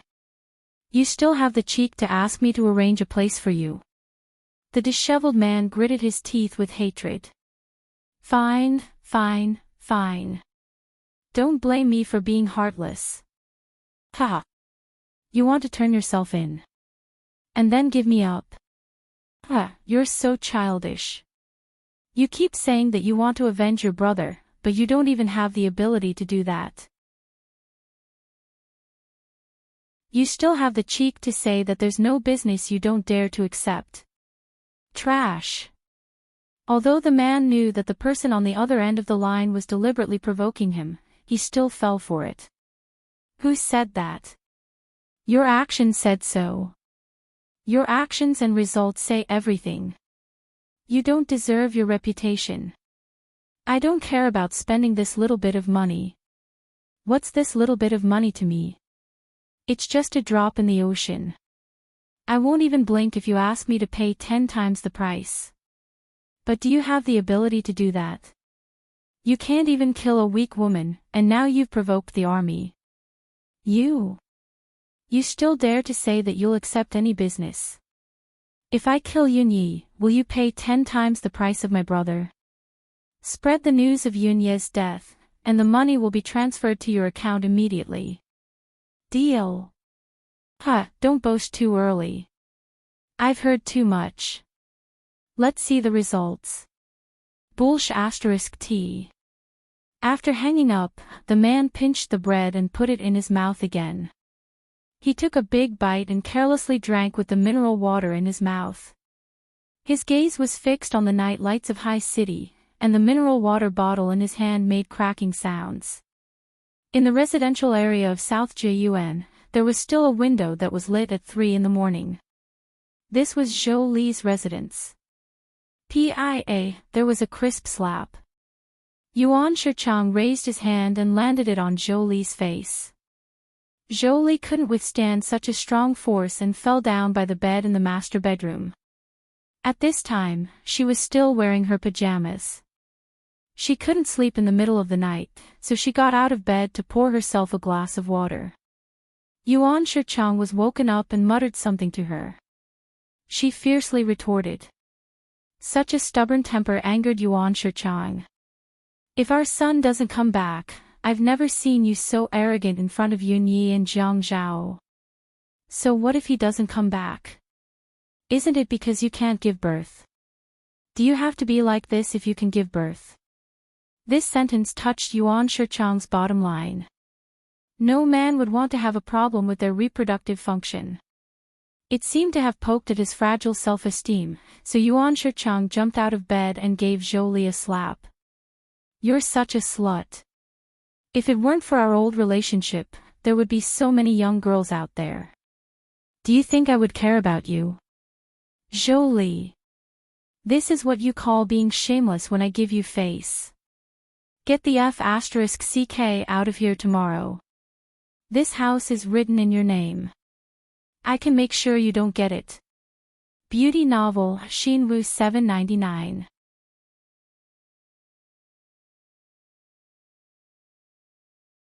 Chapter 667. Zhou Li covered her burning face and looked incredulously at the man who was looking at her with hatred. Yuan Shichang, you hit me. You actually hit me. Yes, I hit you. What right do you have to hit me? Zhou Li frowned tightly. A crack slowly opened in her heart. What right do I have? Who do you think you are? You're not my wife. Why should I spoil you? Isn't it because you gave birth to a son for me? Now that I can't even get my son back, you still have the face to be arrogant in front of me. Not your wife. You said that the person you love is me, not Zhou Yan. But she's better at running a household than you. Do you think I'll divorce Zhou Yan and marry you? Why would I marry you? Help me run such a big household? Other than being defeated, what else can you do? Ah. How are you better than Zhou Yan? At least Zhou Yan is more obedient than you. You only know how to flirt. Slut. Yuan Shichang. Zhou Li couldn't listen anymore. She stood up with the help of the bed and rushed toward Yuan Shichang to hit him. I'll fight you. Get lost. How could Zhou Li be Yuan Shichang's opponent? She was pushed down in an instant. The more Zhou Li resisted, the harder Yuan Shichang hit her. The corner of her mouth was soon bleeding from the slap. This was Zhou Li's first unforgettable soft body injury since she was born. In fact, the pain it brought to her heart was indescribable. She never had a lack of suitors. When Yun Hongwei pursued her, he also spent a lot of effort. However, the person she loved was Yuan Shichang. Back then, she married Yun Hongwei to anger Yuan Shichang.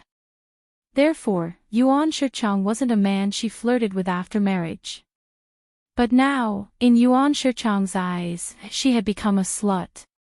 If my son doesn't come back, I'll kill you. Zhou Li, I'll definitely kill you. Early in the morning, the sky was still dark. There was only a bit of misty light. The Qin residence was already busy at 5:00.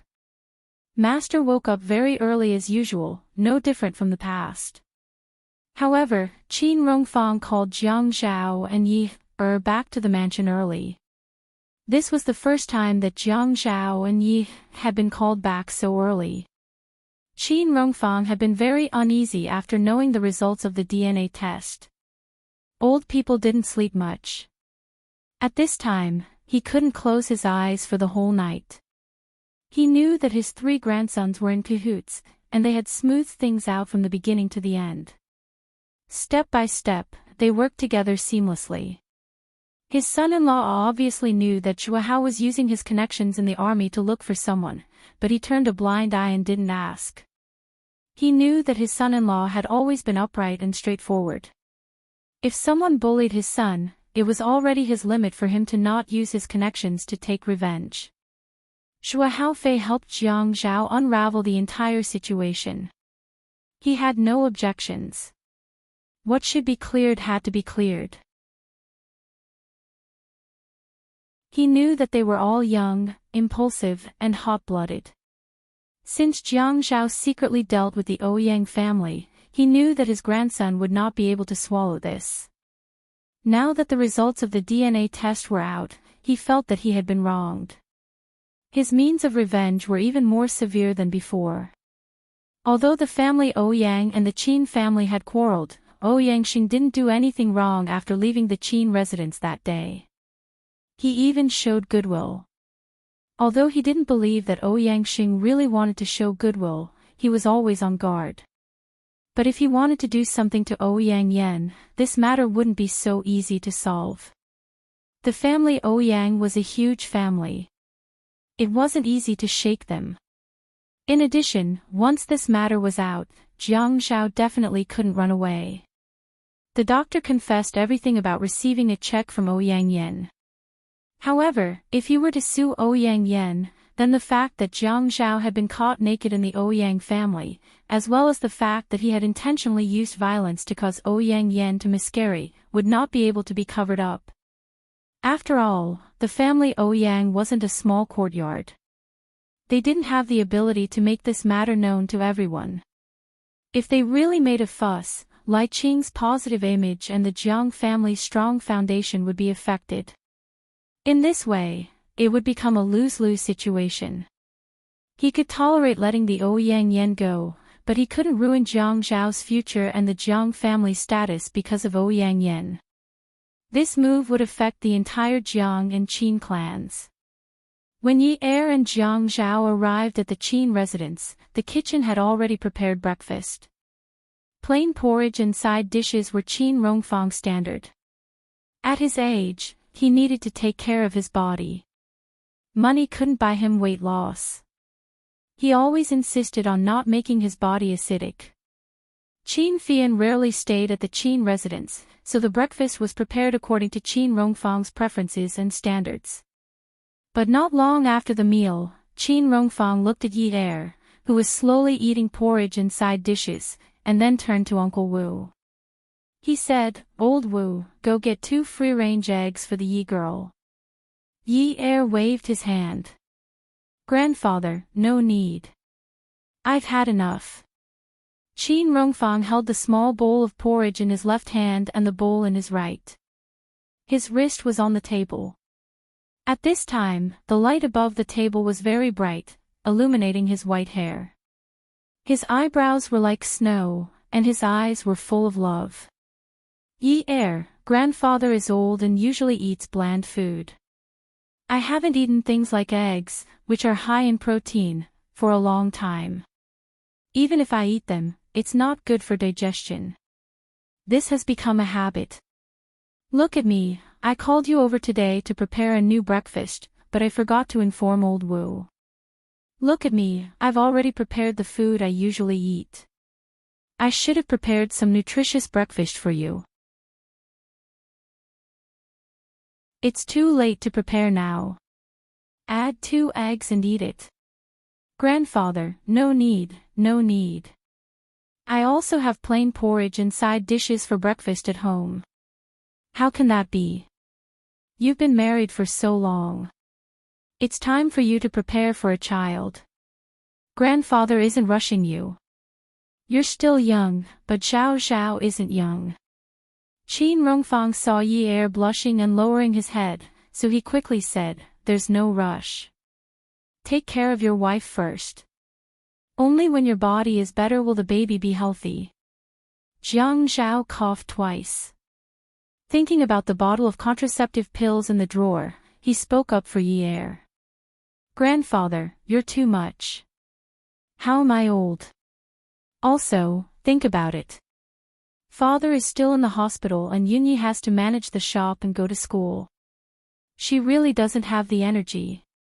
Yi Er tilted his head and looked at Jiang Zhao. He was a little disappointed. However, when he thought about it, how could he have the energy to have a child now? There were so many things waiting for him. When Qin Rongfang heard Jiang Zhao's words, he could only give up.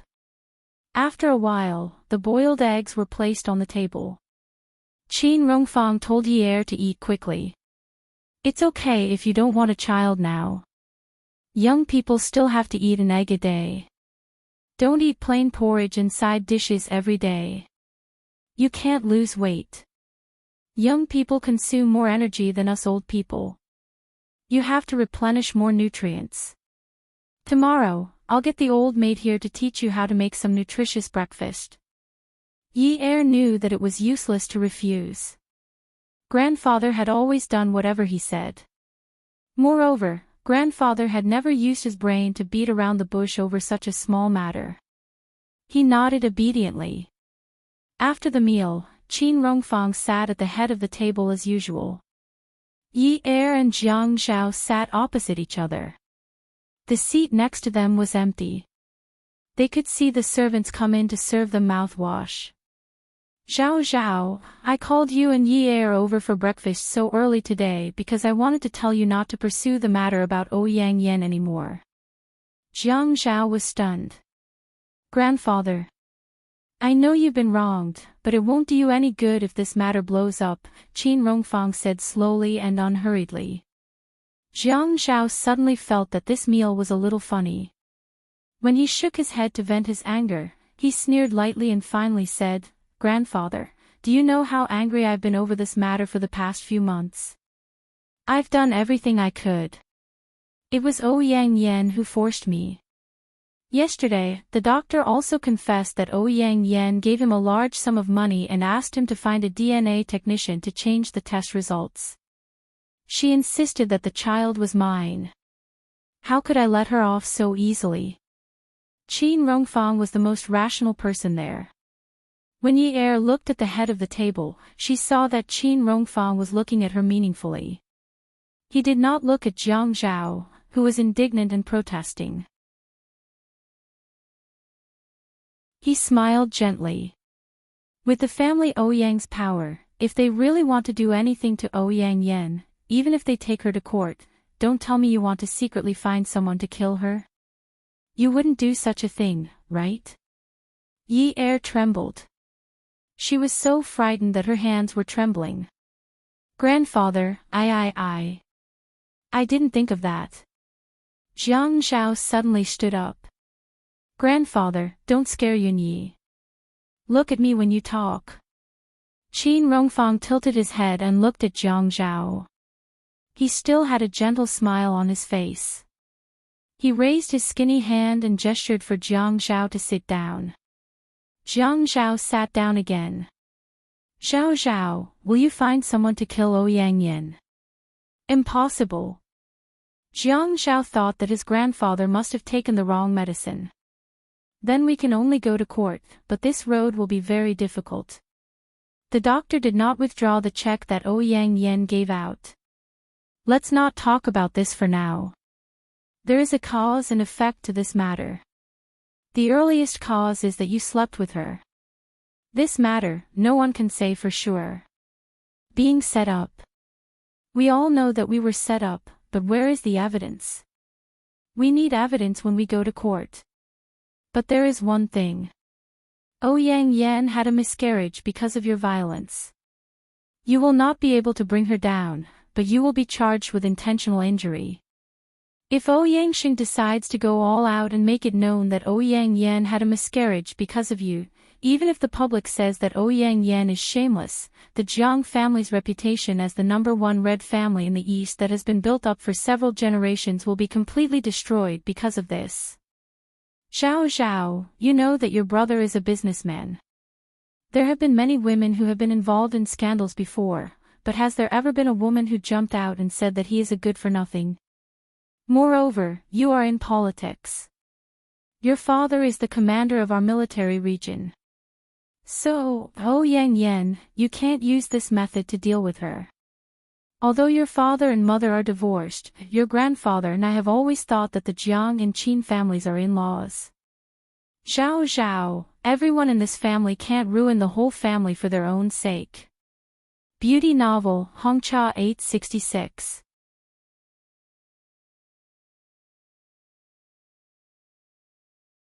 Chapter 668. Yi Er watched as Jiang Zhao's shoulders drooped bit by bit. He also knew the reason behind his grandfather's words. How could such a family only have personal grudges to weigh? It's impossible to let it go just like that. Jiang Zhao said softly, Yang Yan is a scourge outside. All day long, her mind is filled with thoughts of taking advantage of loopholes. She used all the methods of those criminals on me. I can't just let her do as she pleases. It's temporary. It has to be resolved eventually. Qin Rongfang said, I'll call you three brothers back for a meal another day. Then, we'll talk about the best way to resolve this matter. Jiang Zhao rested his elbow on the table and held his forehead with his hand. His head was lowered. What about Yang Yu? The credit card was applied for through his connections. This has already hurt my personal interests. This can be considered to be able to deal with him, right? He still remembered the sorrowful expression on Yi Er's face when he said that the Yang Yan used his card. That credit card with his name on it almost destroyed the trust between him and Yi Er. The Yang Yan's intention to drive a wedge between them was too dirty. If it wasn't for Yang Yu's deep background in the bank, how could it be so easy for the Yang Yan to apply for his credit card? Let's hold back for now. We won't be able to deal with him that way. What I mean is to ask your grandfather to tell him to stop the current investigation of Yang Yu and let him resume his position. Yang Xing's current financial problems are probably a little big. He hinted to me to invest. If Yang Yu's position as president is restored, the funds can be approved. At that time, Yang Xing won't let go of such an opportunity. We'll bite him until he can't make a comeback. Jiang Zhao heaved a sigh of relief. Grandfather, are you agreeing to let me deal with the Yang family? Not you. It's our Qin family and the Jiang family together. No one in the family can fight alone. Jiang Zhao's lips curled into a smile. He spread his arms as if he was doing a big stretch. Grandpa, you've finally thought it through. No matter how much I think about it, I can't combine the futures of the Jiang and Qin families. Everything has to be done at the right time. You have to understand. Grandfather, I understand. There was a short period of unhappiness in the conversation, but it passed quickly. When Jiang Zhao left with Yi Er, it was still early. He knew that too many things had happened these few days. Moreover, he remembered very clearly what Xiaoye said. It was very dangerous during this period, he couldn't let Yi Er go to the store. The enemy was in the dark, while she was in the light. What if they wanted her life? Thinking of the wounds on Qing Su's body, Jiang Zhao's body trembled. At this time, the fog had dissipated a little. The morning rush hour was about to arrive, and business at the newsstand was very good. Yi Er bought a newspaper and got back into Jiang Zhao's car. The car drove slowly to number 9 mansion. Jiang Zhao said to Yi Er while driving, don't open the door casually when you get home. If someone rings the bell, you must look through the peephole first. Yi Er flipped through the newspaper irritably. Got it, Auntie Jiang. Jiang Zhao's face darkened. Was she complaining that he was nagging again? Yun Yi. Are you asking for a beating? Yi Er looked at the newspaper and didn't speak for a long time. Jiang Zhao was suspicious. This woman really didn't take him seriously. She was getting more and more arrogant. The better he treated her, the less she took him seriously. In the past, he used to order her around, but now he listened to her. Just as he was about to shout again, he tightened his grip on the steering wheel. He wanted to raise his voice, but Yi suddenly opened the newspaper and pushed it in front of him. Move to the side. Read the newspaper. What newspaper? I'm driving. Read it for me. Jiang Zhao ordered Yi like a boss. Yi gulped down a mouthful of air. Her cheeks were puffed up. She glared at Jiang Zhao, shook the newspaper, and read it. Fashion designer Xiao Yiqiu's marriage announcement. Jiang Zhao was puzzled. Hiss.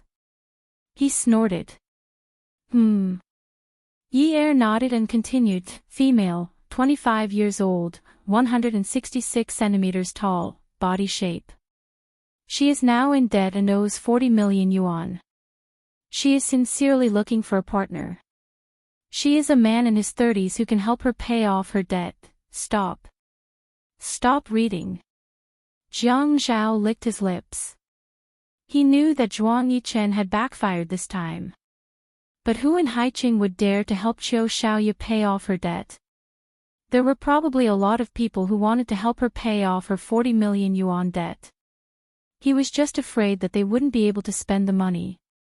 Hubby, didn't you say that Sister Xiaoye is with Zhuang Yichen? Yi was afraid that she wasn't clear-headed enough and needed to confirm it with Jiang Zhao. Xiaoye had even made her personal phone number public. She even wrote, "Do not disturb me if you are not sincere." Yes. Then why does Sister Xiaoye owe so much money? She was fine a few days ago. Why didn't she look for Zhuang Yichen? Why did she sell herself to pay off her debt? Did she break up with Zhuang Yichen? Jiang Zhao didn't know how to answer. He couldn't blame others for thinking that way. It wasn't as if Qiu Xiaoye hadn't looked for Zhuang Yichen, but Zhuang Yichen refused to help. If that wasn't a breakup, then what was? Qingfeng Garden was a high-rise duplex. The environment was beautiful and quiet, and it was considered a high-end neighborhood. A ray of silver light flew into Qingfeng Garden. Today, the person driving the silver Bugatti wasn't Li Yong, but Zhuang Yichen. He controlled the brakes and the accelerator alternately. Very good. He controlled the brakes extremely well. People who saw this car couldn't help but want to avoid it. They were afraid that they would be unlucky enough to crash into it and end up in a car accident. Xiaoye was still sleeping. Her phone had been ringing since early in the morning. They were all applications. Later on, she got annoyed and simply switched it to silent mode. Anyway, she was now a woman with no one to care about and no one to work. She should have a good sleep. It would be best if she slept until the sky turned dark. Zhuang Yichen opened the car door with a newspaper. He stepped out of the car and slammed the door shut. He went into the building and pressed the elevator button. He went upstairs and exited the elevator. When he took out the key to open the door, he realized that it was locked from the inside. Tugging at the tie around his neck, he clenched his fist and slammed it on the door. His handsome face was so cold that it seemed to have frozen. Xiaoye put on a sleeping robe.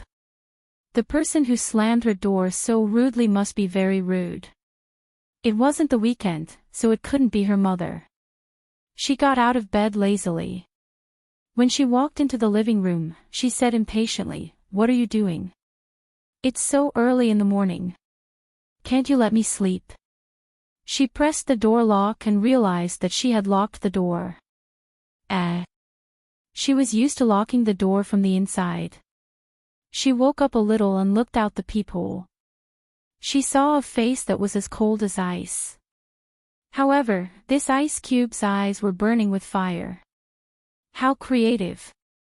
Just as she was about to ignore him and go back to sleep, she heard Zhuang Yichen slamming the door with his fist again. "Qiu Xiaoyao. Why aren't you opening the door now? I'll get someone to tear it down immediately. Xiaoya knew that she couldn't afford to offend Zhuang Yichen. However, when did this man become so rude? He even slammed the door. He even tore down the door. She opened the door and stood at the door. She crossed her arms and said lazily, "It's so noisy so early in the morning. If you can't sleep, go to work." Zhuang Yichen threw the newspaper in his hand at Xiaoya. He narrowed his eyes. "What do you mean?" Xiaoya didn't even look at him. She turned around and entered the house. "Can't you tell what I mean?" Zhuang Yichen followed her in and locked the door. "Qiu Xiaoyao, you're quite brave." Xiaoya fell onto the sofa and hugged a pillow. She ignored the man who was trying to suppress his anger. "Why wouldn't I dare? You, on the other hand, are you related to me? Why are you here so early in the morning to meddle in my private affairs? Why are you so kind?" Zhuang Yichen leaned over and reached out to pinch Xiaoya's chin. "Qiu Xiaoyao, have you forgotten who you belong to now?" Xiaoya frowned in pain. However, she couldn't break free, so she let this rude man do as he pleased. "I belong to myself. We said goodbye a few months ago."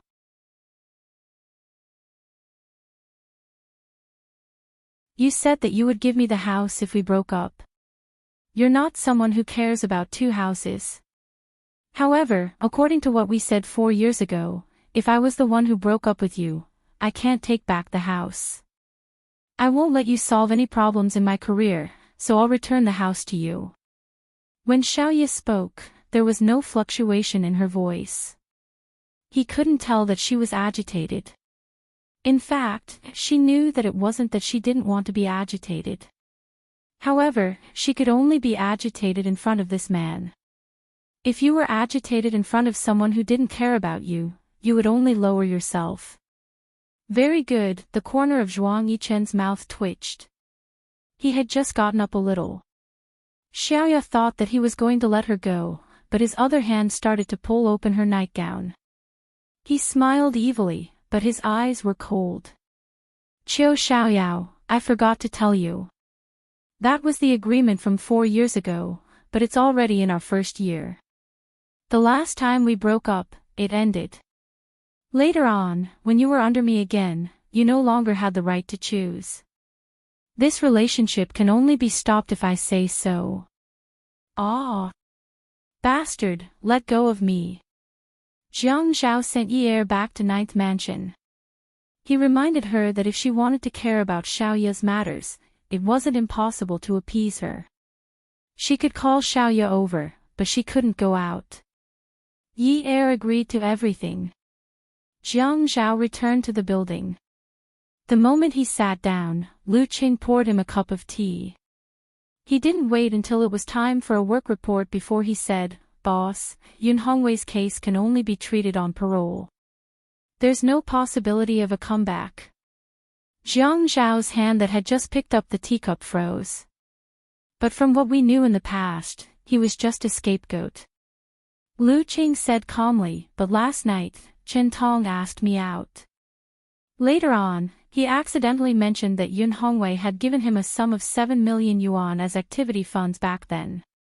Jiang Zhao slowly put down the teacup in his hand. His eyes grew darker and darker. He stared at Lu Qing without blinking and said with a hidden meaning, "Lu Qing, did something happen to you recently?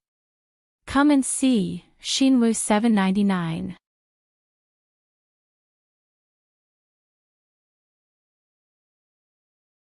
Chapter 669. Jiang Zhao noticed the look in Lu Cheng's eyes, but he did not say anything. "Lu Cheng, we had made it very clear last time. I know who you are working for, but you have chosen to betray me. What's the use of pulling out now?" "Boss, there's no such thing. I'm just reporting the information I've received." Jiang Zhao smiled and nodded. His intuition told him that there was danger everywhere. He was afraid that there would be another wave of trouble. "Okay, I will consider the information you gave me. Since Yun Hongwei is suspected of bribery, then we can only follow the rules. Jiang Zhao said. He opened the drawer on his right and took out a pen. Go back to work. Postpone the meeting for 15 minutes. Okay. After Lu Qing left, Jiang Zhao stood up from his seat. He slowly paced back and forth in the office. His steps were light and slow, as if he was walking on a chessboard. He had never stopped thinking that the road to politics was a thorny road. Between colleagues, between superiors and subordinates, between officials and businessmen, between officials and the people, this was a game of chess, a battlefield. He always knew what it meant to take every step carefully. He also knew how to seek advantages and avoid disadvantages. He also knew how to make good use of people. He also knew that the most difficult thing to buy was people's hearts. Although Lu Qing had betrayed him a long time ago, he was still one of Qintong's men. He had never let down his guard, even if Yi Er's good friend was Lu Cheng's girlfriend. Because in Jiang Zhao's eyes, in this world, other than family, there were no eternal friends. There were only fair and equal exchanges. Lu Qing lied. At the same time, he also provided him with a piece of information. Yun Hongwei's case might be strange. In fact, he was very tired of being tied up by this matter. If Yun Hongwei was just an ordinary boss who was not involved in the power struggle, as long as the people above him did not get into trouble, there would not be any problems with a mere bribery. The reason why this matter had not been resolved until now was because the background of the previous mayor was too deep. The previous mayor had offended someone from the central government. There was no way the peanuts would be clean and clean. Who would believe this? The soil that was pulled out naturally had to be shaken clean by the person who pulled out this nest of peanuts. If it wasn't shaken clean, it had to be washed in water. Otherwise, how could it be sold for a good price? How could they so easily declare Yun Hongwei innocent? If they wanted to clear Yun Hongwei's name, they would have to drag the thread all the way to the central government.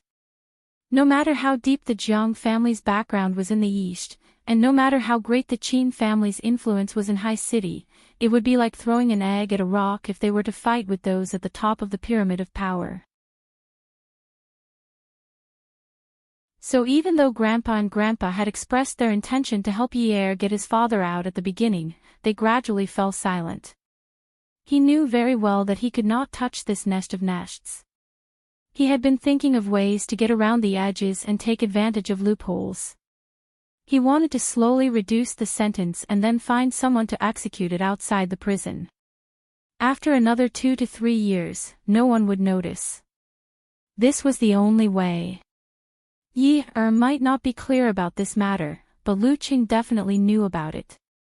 Everyone was in this business and had the ability to know the weather from the clouds. Now, what was the meaning of bringing up the matter of Yun Hongwei's bribery of 7 million yuan? Did it mean that they could not touch Qintong? Or was it something else? Yi Er was watching DVDs at home. They were all award-winning dance videos. She lay on the sofa and followed the movements on the TV, stretching her waist. Jiang Zhao said that she was not allowed to go out if he was not home. She had to visit her father at night and he would come back to pick her up. She was not allowed to go out alone in the future. She knew that he was worried. Even if he was worried about the shop, she would still listen to him. The doorbell rang. Yi Er remembered Jiang Zhao's instructions.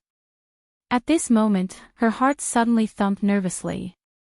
She put on her slippers and patted her chest. She straightened her back and looked out through the peephole. The corners of her mouth curled up as she cheerfully opened the door. Xing Ling, who was wearing a baseball cap, stood at the door cautiously. He was holding an oversized fruit basket in his hands. Fresh and tempting fruits were wrapped in transparent plastic. One look and one could tell that they were expensive and were all imported. Yi Er jumped out and grabbed Xing Ling's hand to drag him into the house. Come in, come in. Xing Ling smiled a little embarrassedly. He changed his shoes as he entered the house and said, "Ye heir, I'm sorry. I couldn't come when you got married and moved. Today, I brought a fruit basket to see you. Don't mind it." Ye heir glared at Jingling. She leaned against the cabinet in the shoe-changing area and watched him change his shoes. "If you dare say that, I'll tear your mouth out." "Ha, you can't bear to." Jingling personally handed the fruit basket to Ye heir and smiled. "Don't mind it. Otherwise, it'll be useless even if you tear my mouth out." The fruit basket was heavy. Ye heir happily took it. "I don't mind it. A basket costs a few thousand RMB. Even if you don't mind it, do you think I do?" Although Ye heir's life is rich now, she still buys the daily fruits and vegetables at home. Just the cherries alone cost more than 400 renminbi in the fruit shop, and that's not including the other expensive fruits. Ye heir led Jingling into the main house. He looked around and said, "Ye heir, this is great. Your house is so big. There are many people at home. Jiang Zhao doesn't like to be too crowded, so I'll stay upstairs with him." Ye heir placed the fruit basket on the table and turned to pour Jingling a glass of water. Jingling looked around and saw an enlarged photo hanging behind the long sofa. Jiang Zhao was wearing a suit and Ye heir was wearing a new qipao with her hair tied up. Ye heir was holding Jiang Zhao's arm and smiling sweetly. Jiang Zhao was very handsome, and they were really a match made in heaven. The camera was very good, and the quality of the photo was good. The building behind them was blurred by the aperture, but they could still see that it was a porch pillar. It looked like a night scene. There were no professional lights or reflectors, so there were some shadows in the photo. "Ye heir, why didn't you take a wedding photo?" "We didn't have time. This was taken on the day of our wedding. Grandpa even said that this photo was very good. It looked like his dignified granddaughter-in-law and outstanding grandson, so he took this photo to show off to his friends. We didn't take any wedding photos, so I took the initiative to enlarge this photo and make it into a mural frame. It's pretty good." Ye heir had already walked to Jingling's side and pulled her to sit on the sofa. "Let's drink some tea. We don't have any drinks at home. Jiang Zhao doesn't like it." Jingling said, "I don't really drink drinks either. Tea is the best." She looked at the photo on the wall again and felt a little regretful. "I thought you didn't like my photography skills, so you didn't come to my place to take photos." Ye heir said, "I'll open the fruits and wash them. Let's eat, shall we?"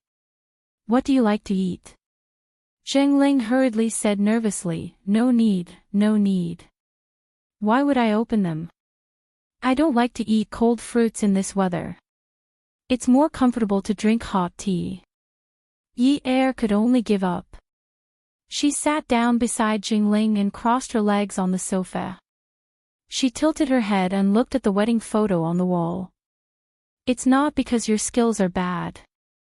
It's because you really don't have time. But when Jiang Zhao is free and we have a bunch of things to worry about at home, we'll go take photos." Actually, men hate taking photos. They think it's torturous. This time, I won't let him.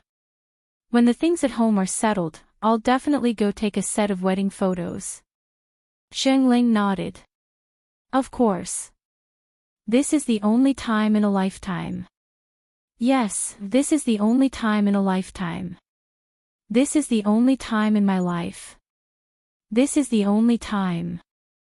Ye heir smiled and looked at the photo on the wall. She said this with some determination. Looking at the man in the photo, it was as if the man's eyes were looking at her at this moment and making a promise to her. "This is the only time in my life. This is the only time." Jingling looked at Ye heir's side profile in a daze. She then looked at the fruit basket on the dining room table and bit her lip. She clenched and unclenched her fists. "Ye heir, we've always been good friends, haven't we? Yi Er turned her head and reached out to pinch Xingling's face, revealing her white teeth. Of course, we've always been like this. If you hadn't been by my side to help me, how could I have persevered? How could I have met Jiang Zhao? In the end, you're still the matchmaker between Jiang Zhao and me. I have to get Jiang Zhao to give you a big red packet.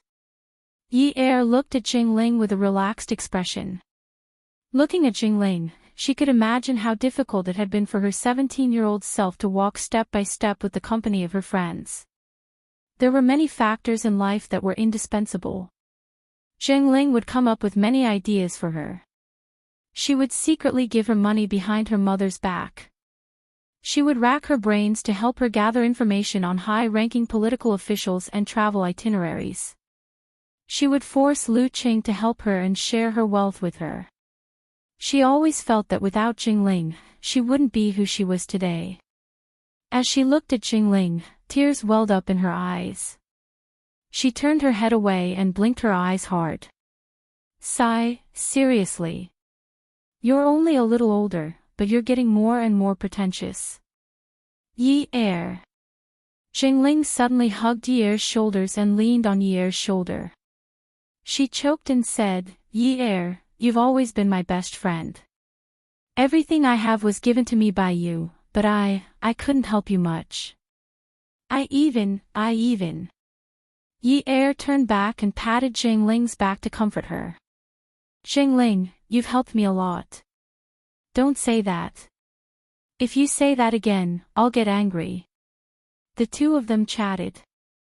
Yi Er wanted Xingling to stay for lunch, but Xingling said that she was very busy at the shop. She said that Jiang Zhao would get off work another night and everyone would have lunch together.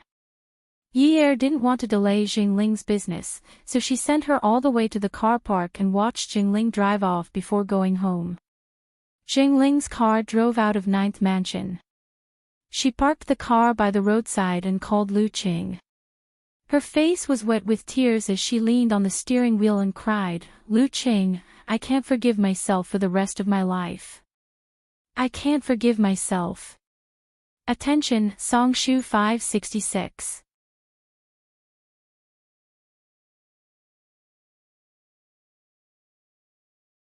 Chapter 670. Lu Cheng's voice was a little low. This is the only way. Since you've made your choice, you can't back down. Don't call me during work hours to talk about this. I'm hanging up. After hanging up the phone, Xingling leaned against the steering wheel and sobbed. She would never forget that everything she had today was because of Yi Er. The daughter of a wealthy family looked down on people of her background, and it was even more impossible for her to be friends. However, Yi Er would not. Even if Yi Er was sympathetic, she still remembered what she had said to her mother. A drop of water should be repaid with a spring of water. But now, she was repaying kindness with evil. Yi Er called Jiang Zhao. Oh Zhao, I'm very happy today. Oh. Tell me about it. Jiang Zhao was busy reading the policy documents issued by the higher-ups. When he heard Yi Er's happy voice, he could not help but smile. With her personality, it was rare for her to be able to laugh out loud at home. It was a good thing that she was happy and willing to share it with him. Xingling came to see me today. You know, I'm afraid of Mother Zheng. We haven't played together in a long time. She even brought fruit today. Look at you. You're so happy with just a little fruit. Jiang Zhao pushed the document forward and leaned back. He put one hand behind his head and leisurely listened to his woman's boring gossip. Of course I'm happy. Xingling is very good to me. Oh right, Ah Zhao, if it wasn't for Xingling, I wouldn't have had the chance to meet you. Don't you think she's our matchmaker? Next time, you have to give her a big red packet. Okay. Okay. Yi Er kept asking, is it okay? She was a little unreasonable and willful, but her tone was full of sweetness. Jiang Zhao liked it very much. He liked Yi Er's happiness about their meeting. Okay, I'll do as you say. I'll give you as much as you want. Ha, it's your good intentions. It won't be good if I say it out loud.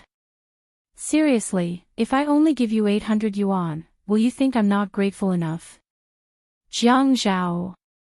Yi Er jumped up from the sofa and stood on it as if Jiang Zhao was standing in front of her.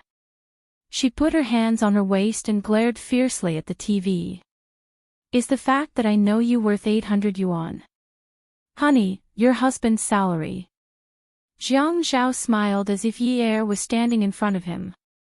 His gaze was soft, and the corners of his mouth twitched slightly. He said awkwardly, your husband only makes so little money every month. I want to buy you designer bags, designer clothes, designer high heels, and designer skincare products. But if I spend my money on someone else, I won't be able to buy you these things. I'll be very sad. Jiang Zhao, Yi Er's eyes suddenly became sore and swollen. She called out softly and almost cried. This damn man. He was usually so quiet. Sometimes, he was as smelly and hard as a rock in the latrine. But every time he lied to her, it made her want to cry. Jiang Zhao, you bad guy. Why are you always coaxing me like this? When did I ever coax you? Jiang Zhao chuckled at this time. He could clearly hear Yi Er's emotions through the phone. She sniffed softly and pulled out a piece of tissue to blow her nose. She sniffled again. At this time, the tissue was probably already wiping away her tears. He patted his chest. That part of his heart was beating loudly. It was as if she was naughtily dancing inside. I always wanted to dress you better. Which girl at your age doesn't like to dress up beautifully? Seeing how you deliberately make yourself so low-key, I feel a little sorry for you. As Yi Er listened, she slowly squatted down on the sofa and buried her head in her knees. Jiang Zhao, you're so bad. Usually, you're so bad. You've never said such nice things to me. You've never. Jiang Zhao could clearly hear Yi Er's sobbing. He sighed softly and reached out his hand in midair. It was as if she was squatting in front of him and gently stroking her hair. Now, the black part of her hair had grown out a lot. The messy part at the bottom was trimmed every month. He liked the way her hair grew out. He liked how her hair slowly turned from a dull yellow to a soft and shiny black. That bit of long black was a testimony to their journey, their trajectory, and the trajectory of time. His palm caressed the air. Yunyi, I'll learn to say more to you in the future. No way. Yi Er snorted. If you learn to be as glib as those playboys, what will you do if you go out and cheat other girls? You're not allowed to learn. Jiang Zhao laughed. Women are really unreasonable. Humph, they are. By the way, honey, do you have a business meeting tonight? Remember to tell me at 5 if you want to come home for dinner tonight. Okay. Jiang Zhao replied gently. He felt that perhaps this was the only life that could be called days. The Central Commission for Discipline Inspection received a report that Jiang Zhao had accepted bribes. $100,000, 6 small gold bullion issued by the bank, and a 9-carat South African diamond. When the Central Commission for Discipline Inspection received this report, it instantly blew up. This news was undoubtedly a heavy bomb, not because of the huge amount of bribes, but because the fact that Jiang Zhao had accepted bribes was simply a fantasy to the people who knew the truth. $100,000 was only a few $100,000 RMB. 6 small gold bullion was quite a lot to ordinary people, but how much was it to Jiang Zhao? A 9-carat South African diamond was indeed worth a lot, but it was still inconceivable to the higher-ups of the Central Commission for Discipline Inspection. Everyone knew that the Qin family had been doing business for generations. Qin Rongfang was a powerful character. Although Qin Fian was gay, he was also resolute in his work. Qin Zhen was also good at doing business. The Qin family had never participated in any ranking.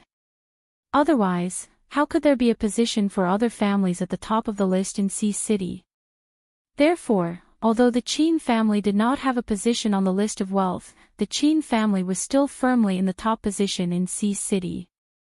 Jiang Zhao's political career was just a chess piece of the family. Just like the other sons of the rich in Sea City, he served the family. How could he allow himself to be involved in such a filthy matter?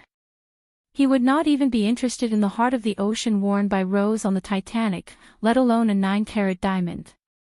How could his ambition be so limited? How could that be replaced by money? As long as he continued his career, the Qin family would be able to earn a lot of heart of the ocean in a year. How could he accept bribes? Secretary Fong of the Central Commission for Discipline Inspection paced back and forth in his office. It was not that he did not want to handle this matter impartially, but this matter had made him suspicious. However, with his position, he could not ignore such a huge amount of money being reported. Logically, he should immediately hold a meeting to pass the preliminary examination, file a case for approval, and investigate and collect evidence, but he sat down, lit a cigarette, and only took a puff occasionally. His eyebrows were slightly raised, and there was a deep gully. The smoke surrounded his hair, which had turned gray due to fatigue. Even though his whole body was shrouded in sorrow, he still exuded a simple and upright aura from head to toe. After finishing his cigarette, he lit another one. He did not smoke it even when it was burned out. At this time, his secretary knocked on the door and came in. Secretary Fong, the people downstairs are asking about Mayor Zhang's case. Secretary Fong put out the cigarette in the ashtray and walked to the window. He looked at the people and cars coming and going like ants downstairs. He sighed. Xiao Chen, don't you think this matter is fishy? Xiao Chen replied. A tall tree attracts the wind. It's either real evidence, or it's fabricated out of thin air. But no matter which one it is, we should follow the normal procedures. This case involves a huge amount of money, so we have to skip the preliminary examination. The approval should be given directly. We should go and collect evidence now. We cannot wait for them to transfer the stolen goods. Secretary Fong knew he was getting old. He was hesitant because of his relationship with the Jiang family. He did not want to believe that the grandson of the old general, whom he respected, would accept bribes. He was stalling for time. He did not want to believe that this was the truth, but he was also worried that this was the truth. If this was the truth, it would be like a knife cutting off the respect he had for his family for decades. Secretary Fong's integrity made him feel bitter. In the end, he agreed with Xiao Qin and followed the normal procedures. Yi Er was watching TV at home. After a while, she felt bored. So, she called Xia Qian. Qian, what are you doing? I'm preparing a script. Oh, you're busy. Xia Qian said proudly. Of course. Do you think you are the only one who can be a successful career woman? I will also become the most famous host in Haiqing. Humph. Then tell me, are there any opportunities for you to appear on camera? There are. My boss asked me to attend a new product launch for a high-end swimming product. It's at the city's swimming pool. He said that he will let me draft the content of the interview after they have confirmed the name list. Xia Qian sighed. I'm going to appear on camera, huh? Forget it. For something like this, other companies would only buy advertisements on their websites. Unless they hired a big star. There are big stars, like that F5 group from Taiwan. You've seen that very popular Idol TV series, right? Yi Er lay on the sofa. No, I haven't. I've seen F1 and FO, haha. Just as they were talking excitedly, the doorbell rang. Yi Er held the phone and said, someone is knocking on the door. I'm hanging up. Yi Er. She put on her slippers and walked to the door. She saw a group of people in police uniforms through the peephole. She was stunned. A plainclothes policeman walked to the peephole. He took out his ID and said seriously, "Madam Yun, please open the door. We are from the Commission for Discipline Inspection. Come and see, Hongcha 866.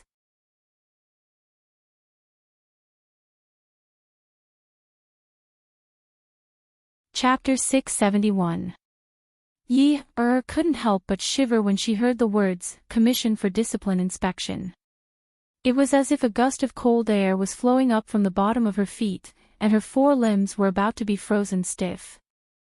The person holding the doorknob was trembling badly. Commission for Discipline Inspection.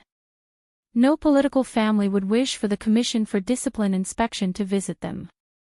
It would be best if they did not see these people for the rest of their lives.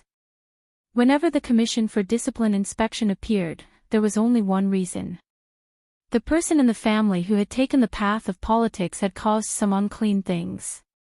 Jiang Zhao had reminded her again and again not to accept gifts from others. Therefore, she had taken apart the expensive gift cards for the dance studio. She was afraid that people would use them to talk about her in the future, saying that she had accepted bribes in disguise. During the wedding, Jiang Zhao did not invite many people. Actually, many government officials will hold their birthday banquets in a low-key manner. Even if they do not invite, there will still be a lot of people who will send gifts. Some people are careful, and some people want to use this opportunity to make money. Jiang Zhao had never been involved in these things. Firstly, Yi knew Jiang Zhao was rich and did not care about these things. If there were people like Jiang Zhao in this industry, there would be less corruption and bribery. But Jiang Zhao said it was impossible. That way, the government will become a shopping mall, and everyone will help their family to manage their businesses. Secondly, she knew that Jiang Zhao had the Qin family and the Jiang family behind him. He had to be strict and keep himself clean. He couldn't get involved in those dirty things. Otherwise, everything in the family would be affected. Jiang Zhao had repeatedly emphasized that a clan was different from an ordinary family. Everyone in a large clan was closely related to each other. Only by being more united than those in a small clan would the clan become more and more prosperous. Otherwise, everyone would scheme for their own things and be unfaithful for decades. Some would fail, and some would scatter. Although Jiang Zhao was the mayor on the surface, but his family owns a lot of shares, and he has his own company. His profits are not worse than Qin Fian, who is a businessman. He also has a higher social status than others. But how can Jiang Zhao offend people from the Commission for Discipline Inspection? Yi was still holding the doorknob, and she was still shivering. The doorbell rang again, and she opened the door. Hello. Even when the door was closed, no matter how nervous and afraid Yi was, the moment the door was opened, her bearing and poise were like that of Mrs. Jiang, who could stand beside Jiang Zhao. At this moment, she smiled modestly and politely. How can I help you?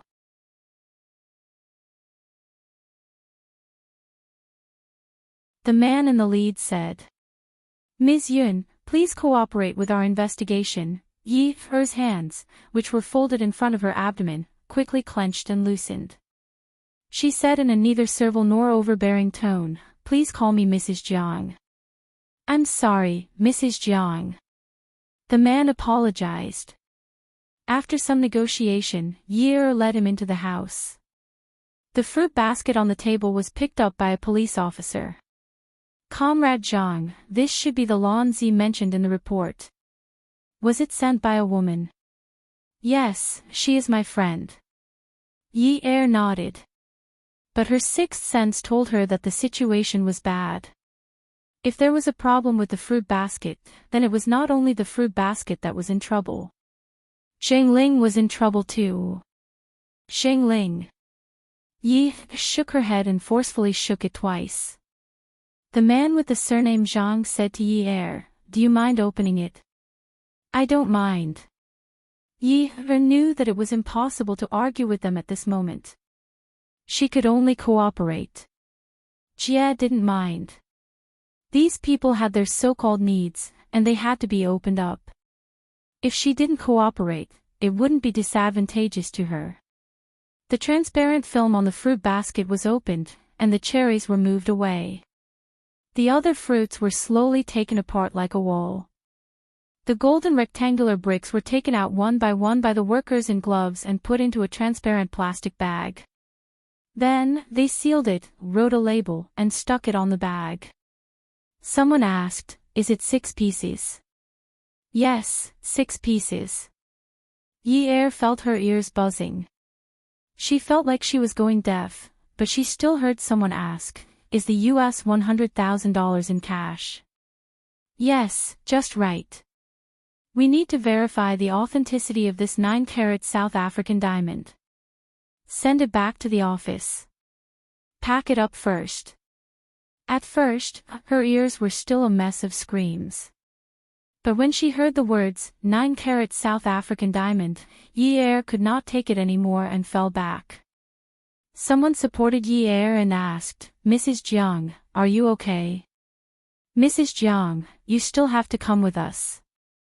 Please cooperate." Yi kept asking in her heart, why? Why? Zheng Ling had been friends with her for so many years. Why did he want to hurt her like this? Why did he want to hurt Jiang Zhao like this? $100,000, 6 gold bricks, 9 carats. What did he want to do to Jiang Zhao? "I want to call my husband."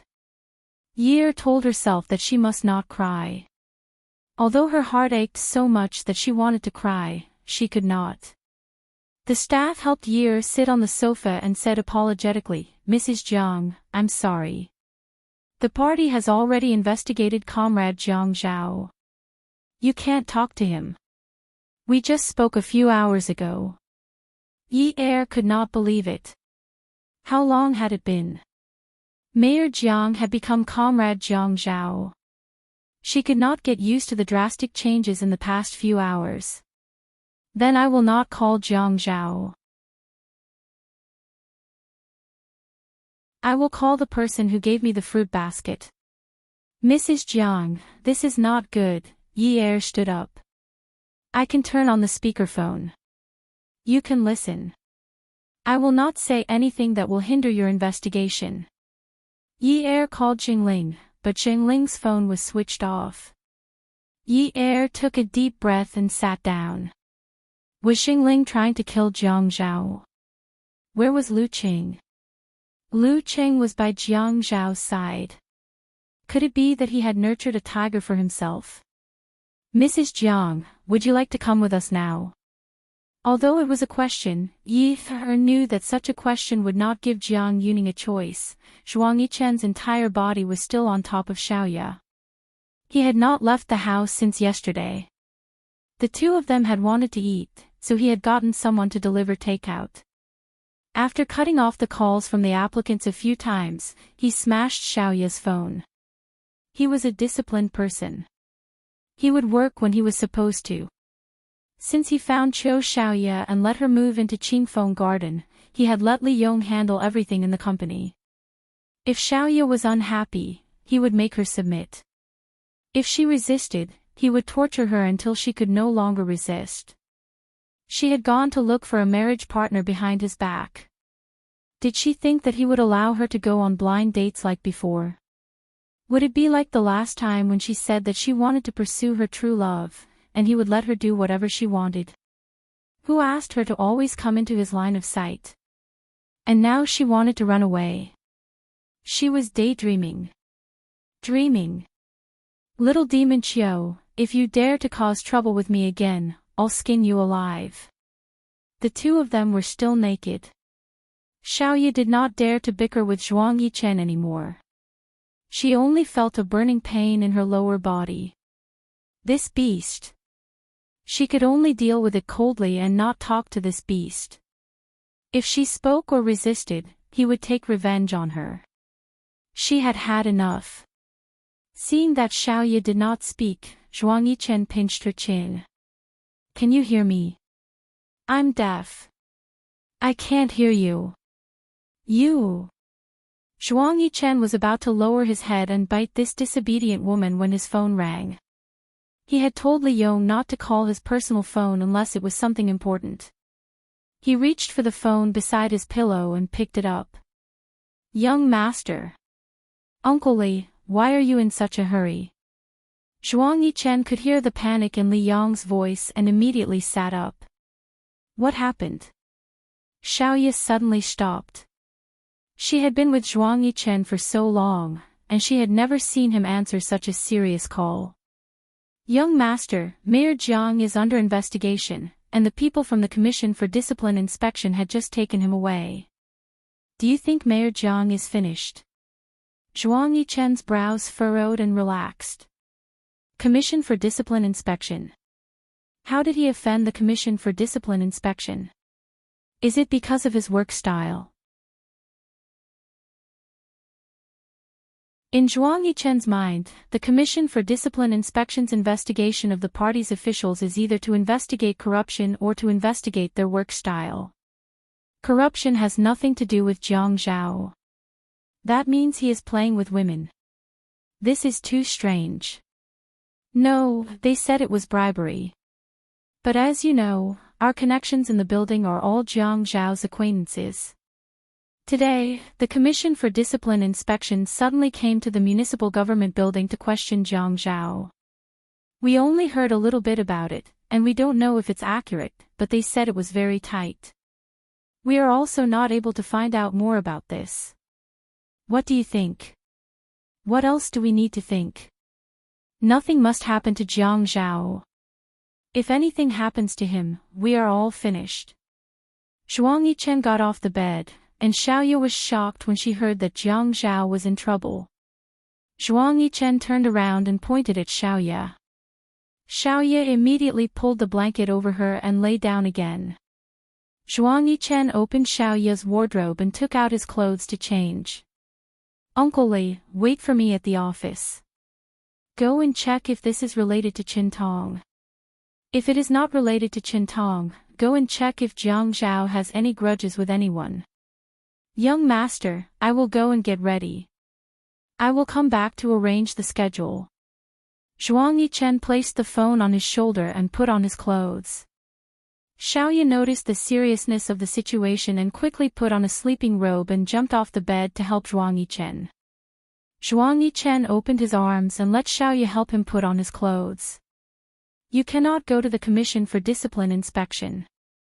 Once you have prepared the things I need, I will go and meet Qintong. Okay. Zhuang Yichen put on his clothes and took a sip of water. When he left the room, he looked at Xiaoye and ordered. You need to change your phone number now. Xiaoye wanted to retort, but Zhuang Yichen said coldly. Don't talk to me about conditions. Zhuang Yichen drove to Xingchen International, and he dialed Qintong's number. The other party picked up, and Qintong smiled. Mayor Qin, are you busy? Do you want to have a cup of tea? Awesome novel, Xinwu 799. You're tuning into the Dreamy Chapters YouTube channel. We're so grateful for your support, and don't forget to subscribe to join us on this incredible journey through captivating stories. Your generosity through donations truly makes a world of difference, as it's the primary source of revenue that allows me to expand and enhance this channel for you. Thank you from the bottom of my heart for being a part of this adventure.